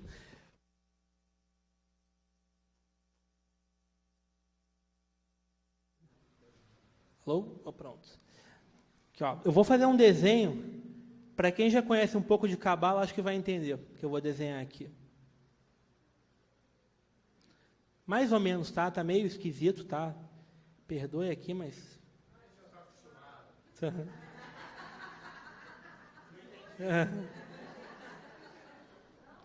Um átomo, uma forma estranha, né? 10 esferas aqui, né? 10 esferas. Isso aqui é o que os cabalistas chamam de árvore das vidas. Eles fizeram isso daqui, alguns falam em 3.000 anos, alguns vão até a época de Moisés e uns até antes disso. Eles dividiram o fluxo das energias do universo em 10 níveis. E mais um que não está exposto aqui, que seria Dat. Tá? Seria o abismo, aproximadamente. Mas as 10 esferas visíveis são essas aqui. Tem a sustentação, que é aqui embaixo, a central é Tiferet, que é o Sol, e tem outros com referência a planetas e planos também. Então, eles estipularam, com esse desenho daqui, uma espécie de desenho que mostrasse como que a energia desce de Deus até o nosso mundo, a Terra, que é Malkuth, que está aqui embaixo. Está aqui embaixo. A gente tem aqui no centro o Sol, que é Tiferet, aqui embaixo tem Yesod, que é a Lua, que é a sustentação, e aqui embaixo é Malkuth, que é a Terra. Tá? Então, essa energia, ela desce aproximadamente em 10 dimensões, segundo os cabalistas, e ela chega até o nosso planeta. Eles viram isso há milhares de anos, e é o que a gente está vendo hoje na teoria das supercordas. O que é a teoria das supercordas? A gente pega o átomo, né? Aqui o átomo, meio esquisitinho, a gente vai até o fundo dele, tem os elétrons, tem os prótons lá em volta, e a gente vai mais fundo, tem os gluons, os quarks, vai indo, e até que tem um negocinho aqui, quase que a gente não vê, que é como se fosse uma energia vibrante, como se fosse uma corda que a gente toca e ela vibra, é uma vibração de onde surgiu a teoria das supercordas. É o interior do interior do interior do átomo. Se a gente for, daqui a alguns anos, pesquisar um pouco mais sobre isso, a gente vai chegar no fluido universal. que é a essência do princípio material. Então, como é que funciona isso? Como é que as profecias elas acontecem? Se a gente pegar, por exemplo, hipoteticamente, se a gente tivesse aqui um mundo, tá? Isso aqui é um mundo, tá? Tá aqui um ratinho andando, o rabinho dele aqui, o olhinho e tal, tá o queijinho dele aqui e tal. Vamos supor que esse rato que está aqui, ele não vivesse em 3 dimensões, ele vivesse só em 2. Ele só consegue ver para os lados, para frente, e se ele der uma virada de lado, para trás. Então, ele consegue ver em 2 dimensões. Aí, se chegar, por exemplo, alguém, a gente, que vive na 3ª dimensão, e chegar para o ratinho e der um alô para ele vai olhar e não vai saber de onde é que vem. Vem de algum lugar que ele não sabe onde é que está vindo. Porque ele só consegue olhar para frente, para os lados e para trás. Para cima ele não consegue. Por quê? Porque ele vive em 2 dimensões. Aí ele vai evoluir, o ratinho vai evoluir e vai virar um ser humano. Aí ele vai ser que nem a gente. A gente vive em 3 dimensões. Aqui mais ou menos. A gente tem noção de profundidade, de altura. Então a gente vive em 3 dimensões. Tá? Quando a gente fala em 3ª dimensão, a gente está falando em plano material, ou seja, o plano onde a gente tem encarnados. Matéria mais consistente. Mas quem vive na 3ª dimensão na Terra, no sistema solar, em mundos como esse, vive nos chamados fluxos de tempo, ou linhas temporais. Isso aqui. Mais ou menos, tá? Fluxos temporais. Para a gente passar por um fluxo temporal, nós que vivemos numa 3ª dimensão, a gente vai levar várias encarnações. Mas tem espíritos que já têm uma capacidade evolutiva de discernimento maior, que eles conseguem vivenciar esse mesmo período de 10 encarnações, 20 encarnações, 1000, 2000 anos, em um estalar de dedos. Eles vivenciam aquilo como se fosse um instante. Eles têm a capacidade de perceber a realidade de tal forma que o que a gente demora 2000, 3000 anos para perceber em várias encarnações, eles percebem em apenas um instante. Então, o que vai acontecer? Esses espíritos, eles não são como o ratinho ou como a gente vendo o ratinho. Eles estão acima da gente. Eles conseguem ver um nível de abrangência dos nossos atos que a gente não vê ainda. Não é que eles vão decidir por nós. Eles estão vendo o que a gente já decidiu. A gente vai levar 3000 anos para decidir. A gente está hoje em 2013, vamos colocar aqui 3013. A gente, daqui a 1000 anos, a gente nem decidiu ainda, a gente está naquela linha, seguindo aquela linha de tempo. Eles já viram que a gente escolheu daqui a 1000 anos. Então, uma profecia é quando um espírito desse quilate, que está muito próximo de um arcanjo, de um Cristo, ele consegue enxergar o que a humanidade já escolheu e consegue passar para um profeta, que nada mais é do que alguém que está ouvindo. Alguém que teve uma experiência, um desdobramento, uma projeção e que teve aquela capacidade de captar aquela informação e transcrever de uma forma escrita como João fez no Apocalipse. Tanto isso é verdade que o João ele teve que transcrever as informações que ele viu para 1000 anos na frente, 2000 anos na frente, com a linguagem do que ele conhecia. Imagina, por exemplo, alguém há 2000 anos olhar um caça supersônico e ter que descrever. Bom, vai descrever um leão com dentes na base, que são os mísseis, e jogando a sua juba, que é o movimento do ar atrás dele, é o avião. Aí ele viu 2 torres gêmeas de frente para um altar com uma estátua da liberdade lá e tudo mais, com uma tocha. Aí ele falou, eu vi 2 testemunhas que pareciam oliveiras, pareciam candelabros pelo aspecto metálico e que estavam de frente para o Deus da terra em cima de um altar. Ou seja, ele quis descrever 2 torres gêmeas de frente para a estátua da liberdade. Fala também em outras passagens, também no Apocalipse, capítulo 14 ou 13, sobre uma pedra de mó caindo no lagar. Lagar era uma coisa muito comum antigamente em Jerusalém, onde as pessoas colocavam azeitonas ou uvas para moer. Então, o que ele fala? Vai cair uma pedra de mó no lagar e vai espirrar sangue para todos os lados. Uma metáfora. Ele estava falando de uma pedra que estava caindo e que ia espalhar sangue por todos os lados. Então, na verdade, a profecia é exatamente isso. É um espírito, uma entidade que tem uma capacidade de discernimento e percepção muito maior do que a nossa e consegue captar para outros espíritos que vivem no plano astral e também no plano físico, essa realidade e transformar isso numa profecia. Então, como é que essa mudança vai acontecer? O nosso mundo, quando ele se tornar um mundo de regeneração, depois de 2036, ali mais ou menos por 2070, 2072, o tempo de realizar a reconstrução do nosso mundo, ele vai começar um ciclo de desenvolvimento com espíritos que estão mais sintonizados com o amor. Então, eles vão conseguir criar, ao redor do nosso planeta, uma egrégora positiva, uma egrégora com uma energia mais sutil, com uma vibração mais elevada. Essa energia é que vai possibilitar que todo o princípio material que existe no nosso planeta também suba de vibração e que a gente passe a viver, em vez no mundo, na terceira dimensão, que é o plano material, terceira dimensão, plano material, passe para a quarta dimensão, que é o plano astral. Na realidade, o plano astral mais próximo do nosso plano físico.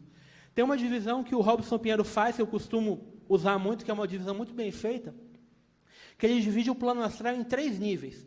Plano astral superior, intermediário e inferior. O inferior está na contrapartida do nosso, dessa área aqui de terra, embaixo da nossa superfície. O plano astral intermediário está na nossa superfície terrestre e o plano astral superior está no nosso céu físico. Então, nesses locais, tem vibrações diferentes. Atualmente, no astral inferior, a gente tem o quê? Tem as pessoas que vivem no umbral, nas colônias mais trevosas. No astral intermediário, a gente tem o pessoal que está mais perdido, o pessoal que tem ainda alguma conexão com o astral inferior. E no astral superior, a gente tem aquelas colônias mais evoluídas. Então, o que vai acontecer? Num período que eu acredito que vai levar aproximadamente uns 1000 anos, a gente vai começar gradativamente a passar de um mundo físico, que a gente vive hoje, para um mundo mais astral. Um mundo que seria, não talvez totalmente astralizado, mas semi-astralizado.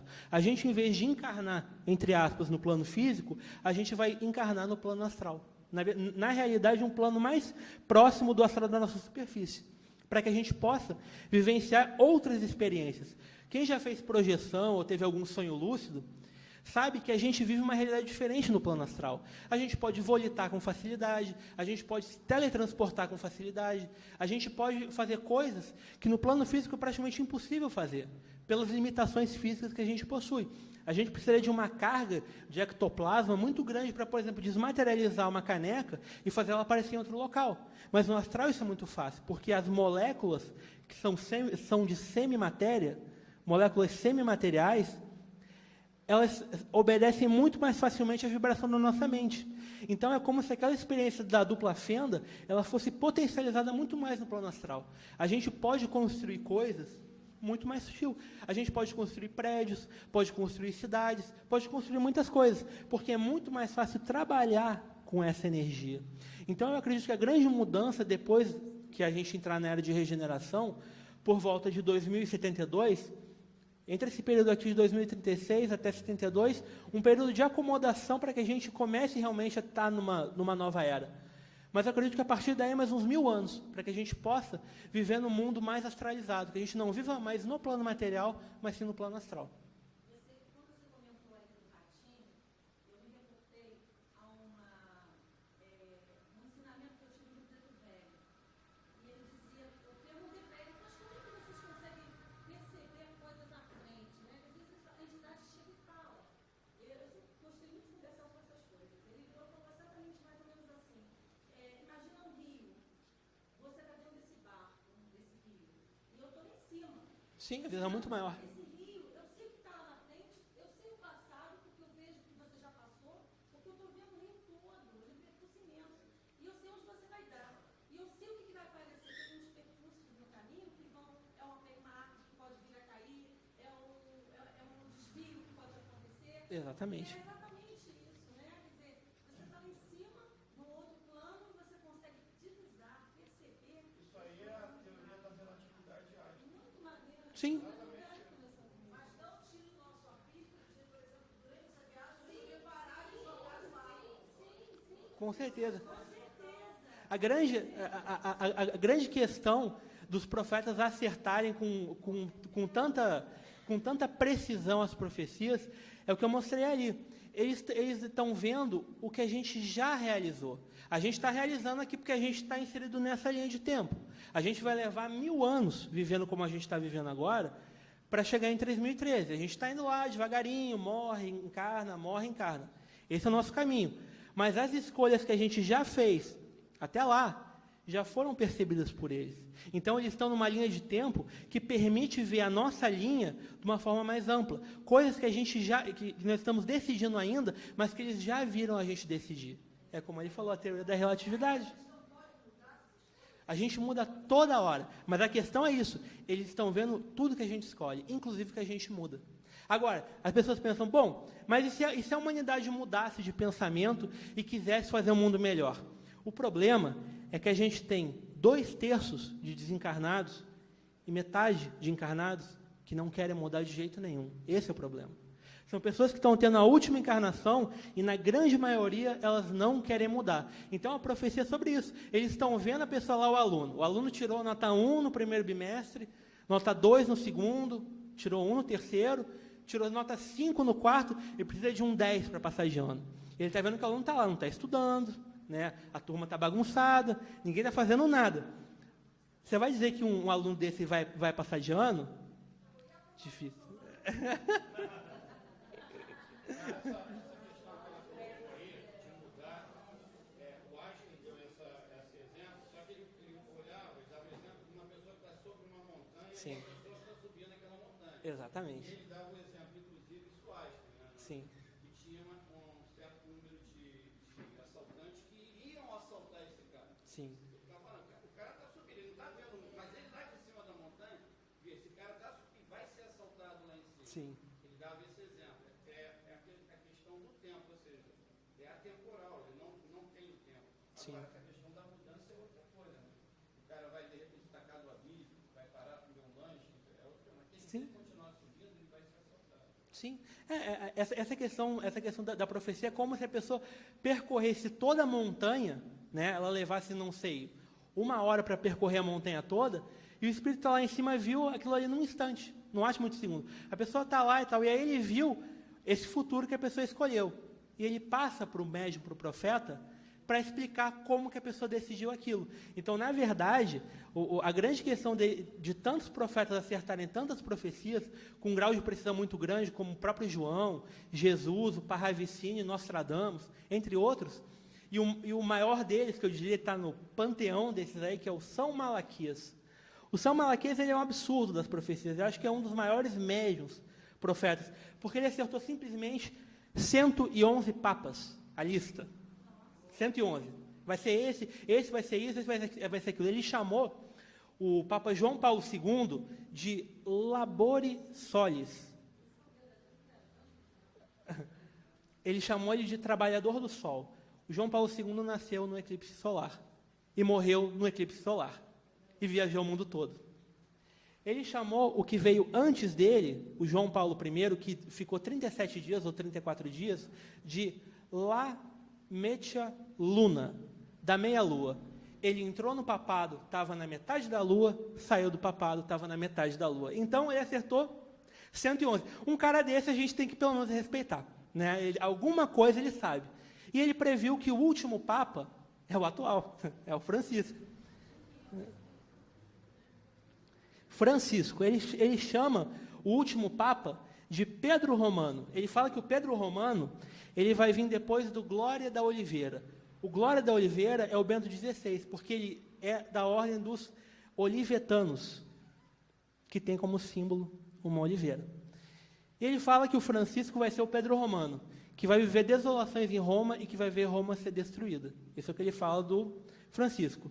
E aí o Nostradamus, que também era um cara que viu o futuro, ele previu o seguinte, ele previu que a partir de um Papa que ficasse 17 anos no poder, isso tudo está no meu blog, está no blog, está no livro, se vocês quiserem pesquisar depois, que eu sei que a letra está pequena, não dá para ver direito, mas podem pesquisar depois que está lá.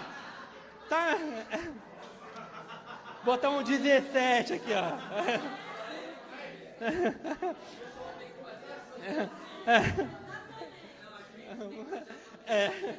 Então tem que trabalhar um pouco também, né? O Nostradamus ele prevê o seguinte: a partir de um papa que ficasse 17 anos no poder, viriam 5 papas depois. 5. E que esses 5 papas, eles ficariam no mesmo termo de revolução. São as palavras que ele usa, mesmo termo de revolução. O papa que ficou 17 anos, o último que ficou 17 anos, foi, se eu não me engano, o Papa Pio, agora eu não vou lembrar o nome, mas foi aquele que fez o Tratado de Latrão. Foi lá em 1929 para 1930, naquela época. Você que é dessa época, não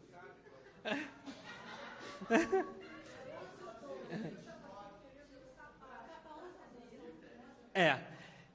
Teve esse tratado, foi quando foi criado esse território do Vaticano, que é um reino, né? 1929, depois esse Papa desencarnou, e esse Papa que desencarnou e que propiciou o tratado que deu origem ao Vaticano, ele ficou 17 anos no poder. Depois dele vieram 5. O 5º Papa dessa série foi João Paulo II. Aí ele fala que depois ia vir um Papa que não seria muito concordante dos romanos, e que esse Papa ficaria também 17 anos no poder. Mas o negócio é o seguinte, ele deu uma pista. Ele falou que 5 papas ficariam no mesmo termo de revolução. A gente sabe que o Bento XVI ele não foi como os outros. Ele não morreu. Ele decidiu abandonar o papado, tanto que ele é Papa emérito ainda. Então, esse Papa aqui, o Bento XVI, que veio depois de João Paulo II, ele é o 6º Papa. 6º Papa. Ele passou, não fez esse termo de revolução, foi o 6º, e não ficou 17 anos no poder. Então, se a gente considerar a profecia do Malaquias, que falou que o Francisco é o atual e último Papa, e que vai ter um Papa que vai ficar 17 anos no poder, e que vai vir depois dos 5 de mesma revolução e de outro, quantos anos que o Francisco vai ficar no poder? 17 anos. Ele vai até 2029 com 92 para 93 anos.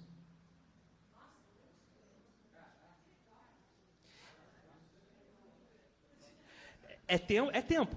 Se a gente pensar que o Bento XVI está com 86 anos ou 85, é tempo. Mas, considerando que o Papa é moço, tem vontade de trabalhar, acho que...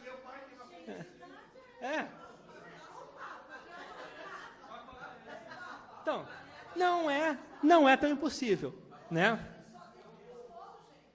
E aí tem o seguinte, tem uma coisa interessante.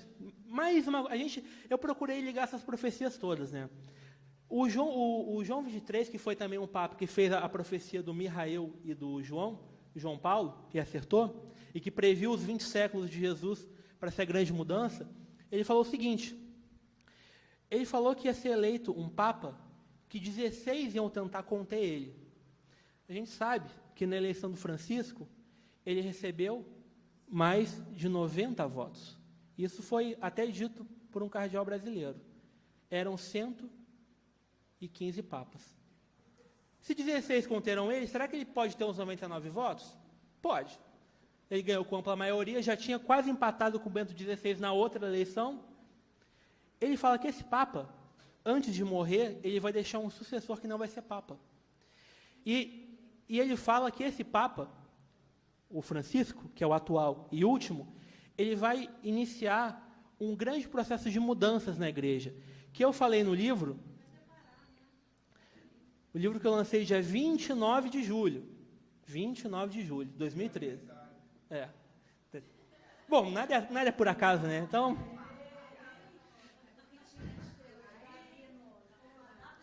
eu lancei nesse dia aqui. E o Papa, eu falei nesse livro o seguinte, que o Papa ia iniciar o processo de descentralização do papado. Em português, claro, o Papa não vai querer mais que a igreja tenha um único Papa. O que o Papa falou há 2 semanas atrás. Então, assim, esse Papa, o Francisco, que para mim vai ser o melhor Papa de todos, por estar sendo inspirado pelo João 23, ele vai preparar, segundo o João 23, um sucessor para ele que não vai ser Papa, que vai ser o líder do que sobrar dos cristãos em Roma devastada, que vai ser um Papa franciscano também. E ele fala que esse Papa é que vai preparar Roma e os romanos para vivenciar a época até o fim de Roma, quando Roma realmente for destruída e não puder se levantar mais. Então, na realidade, a profecia do Malaquias está correta. Ele fala que o Francisco é o último Papa, vai até 2029, mas até 2036, a gente não vai ter mais instituição papal, porque o Malaquias ele previu os papas da igreja. Se o Francisco não quer mais que exista um papa, a instituição papal acaba com ele. E depois dele vem apenas mais um, que vai ser um sucessor, que vai ser um franciscano também mais jovem e que vive também na Itália. Então, basicamente, isso daí, essas mudanças do Papa e essas profecias, elas buscam falar sobre esses temas da transição e do auge das mudanças, e quando a gente começa a perceber que isso está apontando para o final de 2033, segundo as quadras de Nostradamus, e que vai ter o auge ou o ápice em 2036, e a gente começa a ver tantas ligações entre profetas que viveram em épocas diferentes, a gente começa a enxergar que realmente existe uma ordem entre eles, um plano maior dos espíritos superiores, para que a gente soubesse, em algum momento, quando que isso aí estaria para acontecer. Então, basicamente, é isso daí. Essas mudanças que vão acontecer, elas vão seguir por esse período, tendo esse Papa que vai viver 17 anos, que é o Francisco.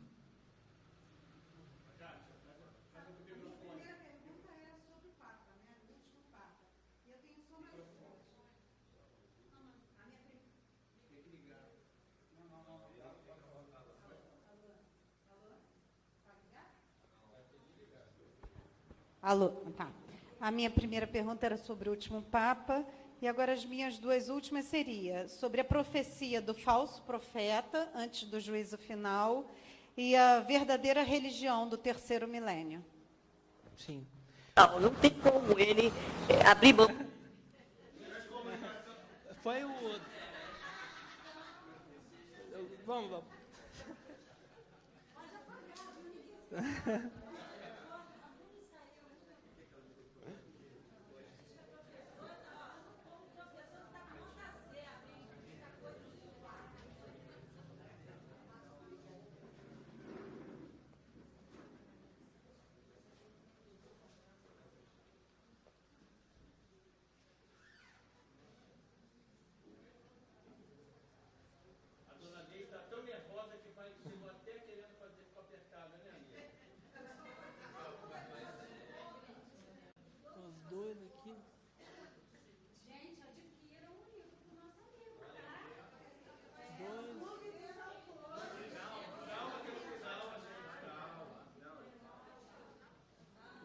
Por aqui, 2, 3, 5, 14, 12 aqui.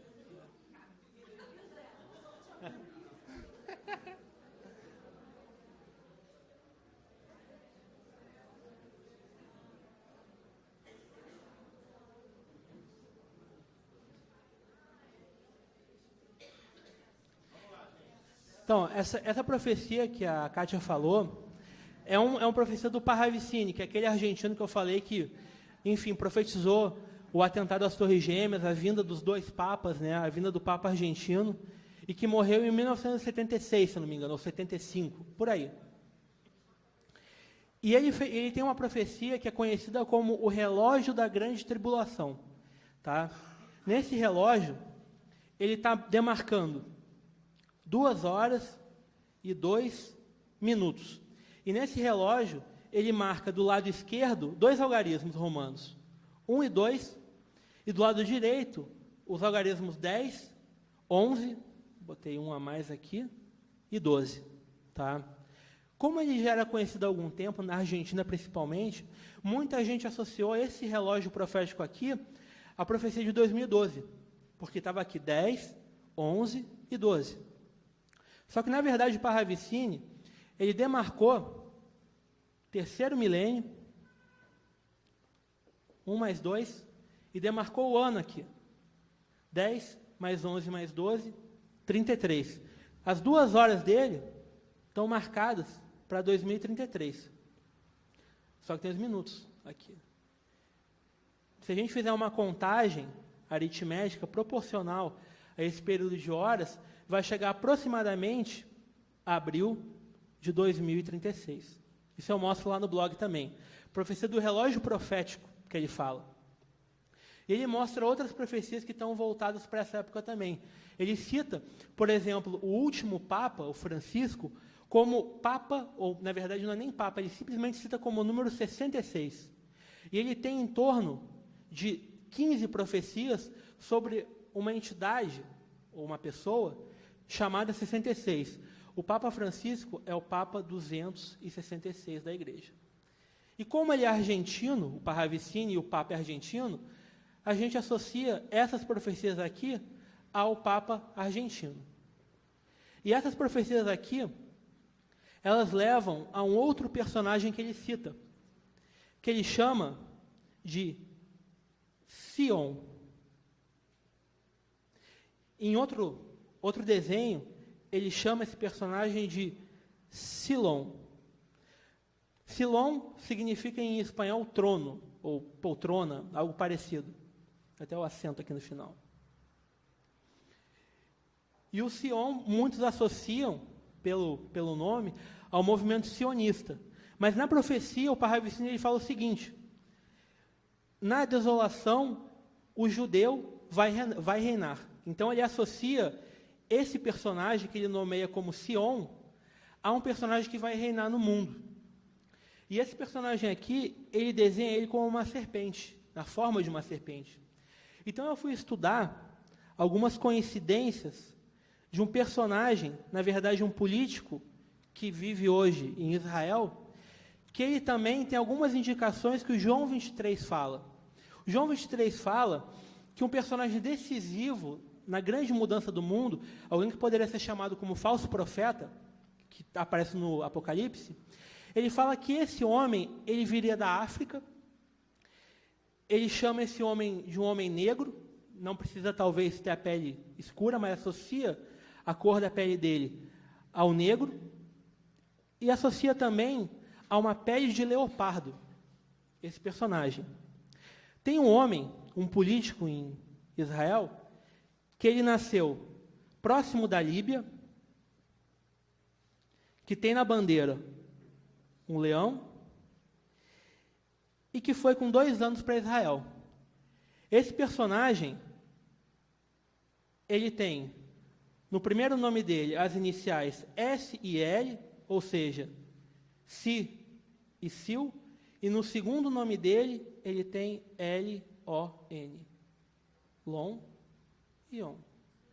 Para quem conhece um pouco de política de Israel, ele é atualmente o segundo homem mais poderoso de Israel hoje, e tem 54 anos.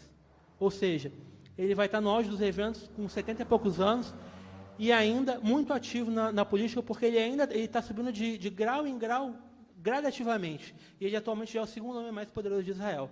Então, esse personagem, pelo que eu estudei e comparei entre as profecias do Parravicini e do João 23, é um dos homens que vai ter grande participação nos eventos do Apocalipse e das profecias.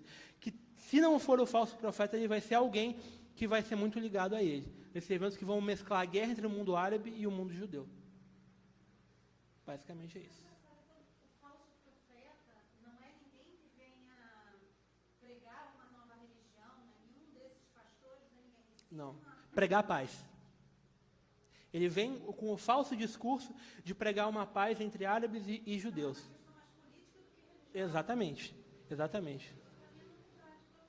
Exatamente. Ele não vem criar uma religião nova. Como ele é alguém que tem muita influência atualmente em Israel, mas é alguém que não nasceu em Israel. Ele nasceu na África, e próximo à Líbia, que é 99% formada por islâmicos. Então, na realidade, o grande discurso dele vai ser de fazer a paz entre islâmicos e judeus. O discurso é muito bonito, mas a ideia dele não é essa. É conseguir juntar o apoio das nações para ele conseguir chegar ao poder. E ter um poder não apenas sobre Israel, mas também sobre as nações árabes que estão em volta. Então, na verdade, a profecia do Parravicini e também do João 23 e do Apocalipse que a gente vai juntando, sobre um personagem que é o falso profeta, é alguém que vai chegar com um discurso muito bonito, de paz e de amor e tal, mas que, na realidade, vai ter outras ideias com relação a esse processo. Basicamente é isso. Sim. Por isso que é chamado de falso profeta, que ele parece ser um profeta, mas é um falso profeta. A minha outra questão é sobre a verdadeira religião do terceiro milênio. Tem até um livro aí, deixa eu ler esse trecho aqui. No final do livro eu falo sobre isso.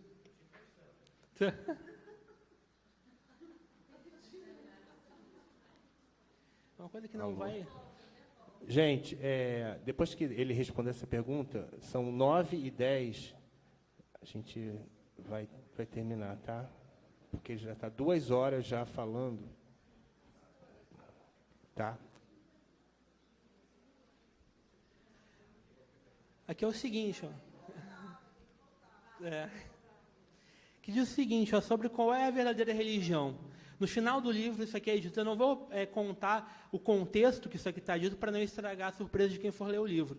Que diz o seguinte: o seu templo é a vida, o seu sacerdócio é o amor, a sua oração é o trabalho, o seu pão é o sacrifício, o seu altar é o perdão, a sua lâmpada é a consciência, o seu cálice de vinho é a liberdade, a sua bênção é a fé, a sua meditação é o silêncio, o seu lume é a humildade, a sua vigilância é a razão, e a sua cúpula é a fraternidade.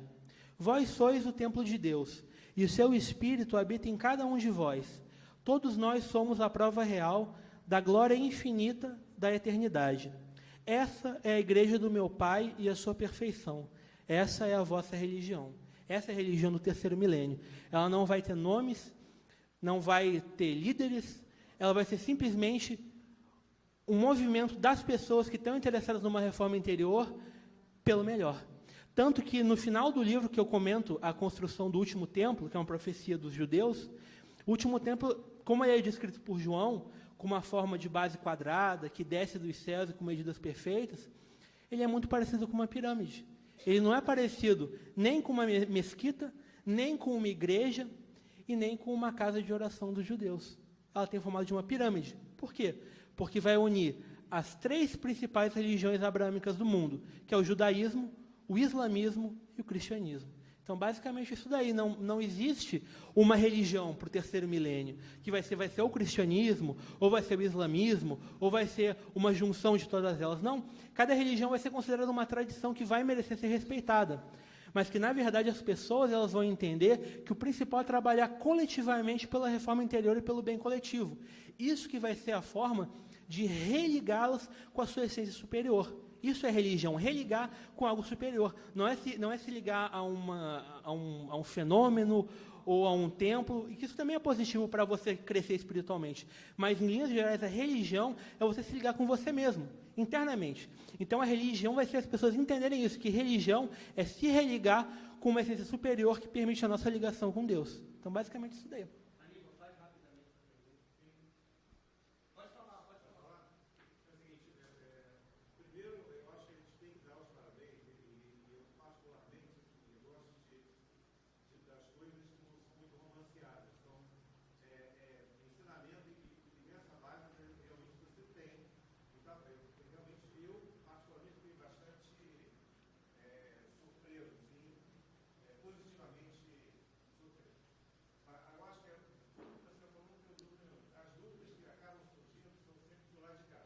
Sim. E a única coisa que nesse total do que aconteceu, que eu observei, e acabei ficando muito particularmente interessado, porque a Mônica levantou uma questão que é uma questão que eu acho que realmente as pessoas que acabam se preocupando acabam tendo essa dúvida também. Que é exatamente essa. Como é que alguém pode ter uma noção do futuro, ou fazer previsão, ou até todo mundo que falou de ver o próprio Rio adiante e tal. E ela mencionou do fato de que uma pessoa mudando, quer dizer, ela poderia, como ela falou, deixar o remo e partir para outro lugar. Sim. Quer dizer, logicamente, e aí vai na minha linha do seu dinheiro, acho que as coisas têm que ser assim, bem, bastante claras. Mas eu também entendo, porque já acaba dando uma dúvida, que é assim, se todo que está sendo levado, inclusive para 2036, ou para 2050, como alguns livros falam, que a partir de 2050, 2070, como você falou, que o mundo já seria novo, isso tudo poderia ser modificado se cada pessoa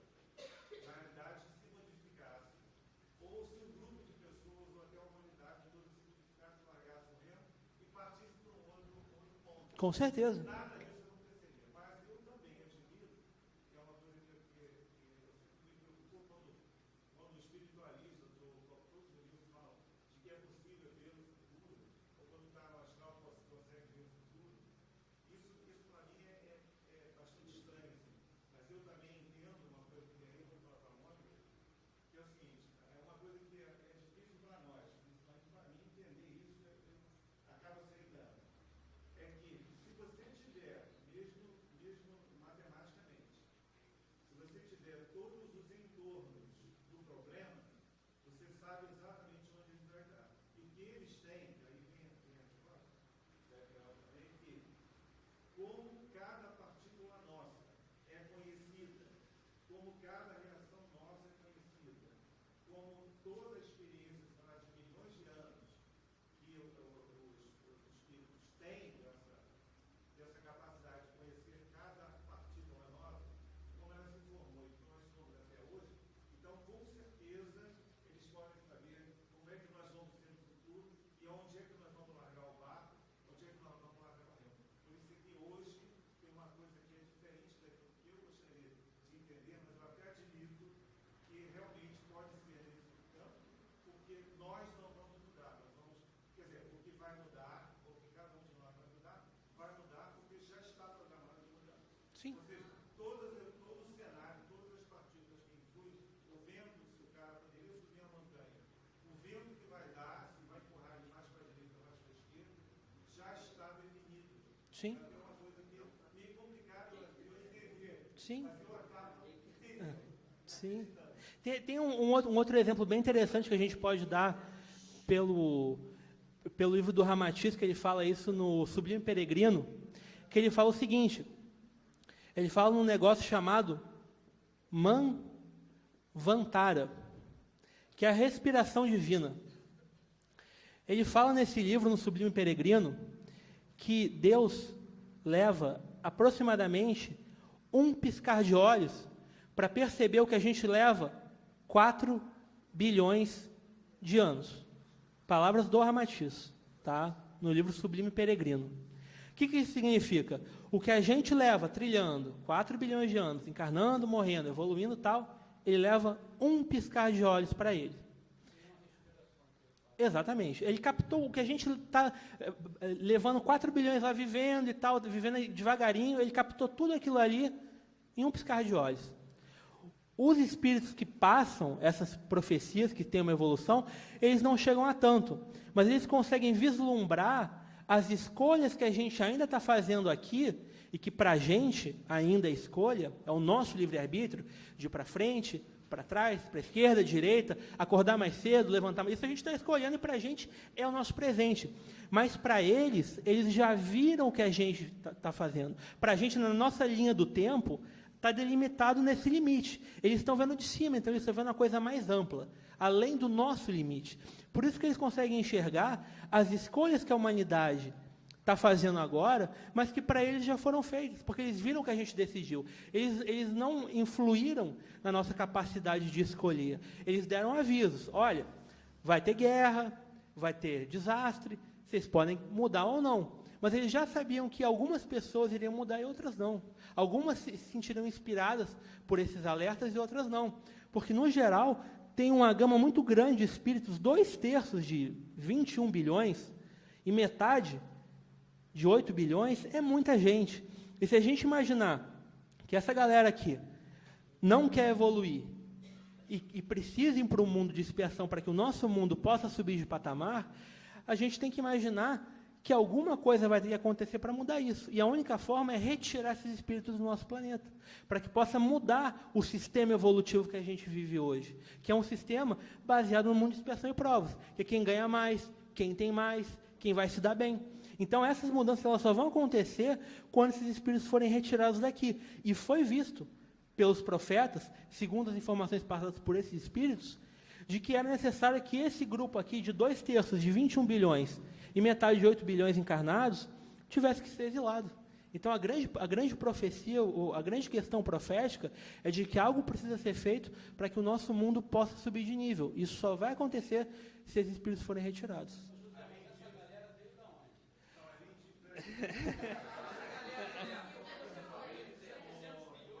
Além disso, é o seguinte, quem tem a história de 100 bilhões de planetas ao longo, quem tem estatística, um grande estatístico, é capaz de dizer sim, porque nós vamos fazer no ano que vem. Concordo. Eu estou perguntando assim, que você falou que há 200 anos atrás nós tínhamos 1 bilhão. Correto. Entendeu? Então, da mesma maneira que Tínhamos 1 bilhão encarnados. para cá, porque nós não tínhamos hoje 30 bilhões de espíritos aqui, Sim. pode ser que esse processo de evolução também seja assim. Nós vamos para outros mundos mais evoluídos, né? Sim. Na realidade, segundo o que diz o Espiritismo e a literatura espírita, o exílio de Capela trouxe aproximadamente 100 milhões de espíritos. Aproximadamente 12 mil anos. Isso é o que diz as obras espíritas, de alguns médiuns. E eu particularmente concordo com isso. Mas se a gente pensar que vieram 100 milhões de Capela, e que há 200 anos atrás tinham encarnados 1 bilhão, e que tinha uma galera que queria reencarnar, é sinal de que vieram também espíritos de outros mundos. E vieram antes do exílio de Capela. Porque se a gente for chegar na teosofia e outros médiuns que também estudam temas como Atlântida, Lemúria, existem mapas de 70 mil, de 200 mil e de 800 mil anos. Inclusive, recentemente, foi descoberto próximo ao litoral brasileiro um continente, isso foi dito pelos especialistas que descobriram isso, um continente próximo ao território brasileiro, tá? E que pelos mapas da teosofia seria um continente que era Atlântida há quase 200 mil anos. Ou seja, um continente que submergiu e que um dia teve na superfície. Então, se a gente pensar que existiram várias civilizações antes da nossa e vários exílios anteriores ao exílio de Capela, inclusive pegando exemplos dos espíritos que encarnaram como homens, a gente tem de 35 mil anos a 50 mil anos, várias provas de civilizações que viviam em aldeias e conseguiam construir ferramentas, faziam pinturas rupestres. Então, eram civilizações que já estavam aqui antes do exílio de Capela. Isso sem falar nas civilizações que desapareceram e não deixaram rastro algum. Então, se a gente for considerar que vários outros exílios aconteceram, inclusive antes e depois de Capela, porque foi há 12 mil anos, teve antes e depois. É sinal de que também é uma galera de outros planetas que veio para cá para ter uma chance de evolução. Então, esse número de 21 bilhões ou 30 bilhões de espíritos é um número que compõe também outros exílios, que não foi só esse exílio de Capela, né? Basicamente isso aí.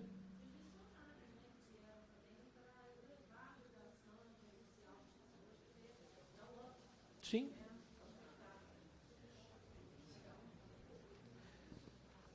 Gente, são 9h20. O rapaz vai estar pagando todo... Obrigado, gente.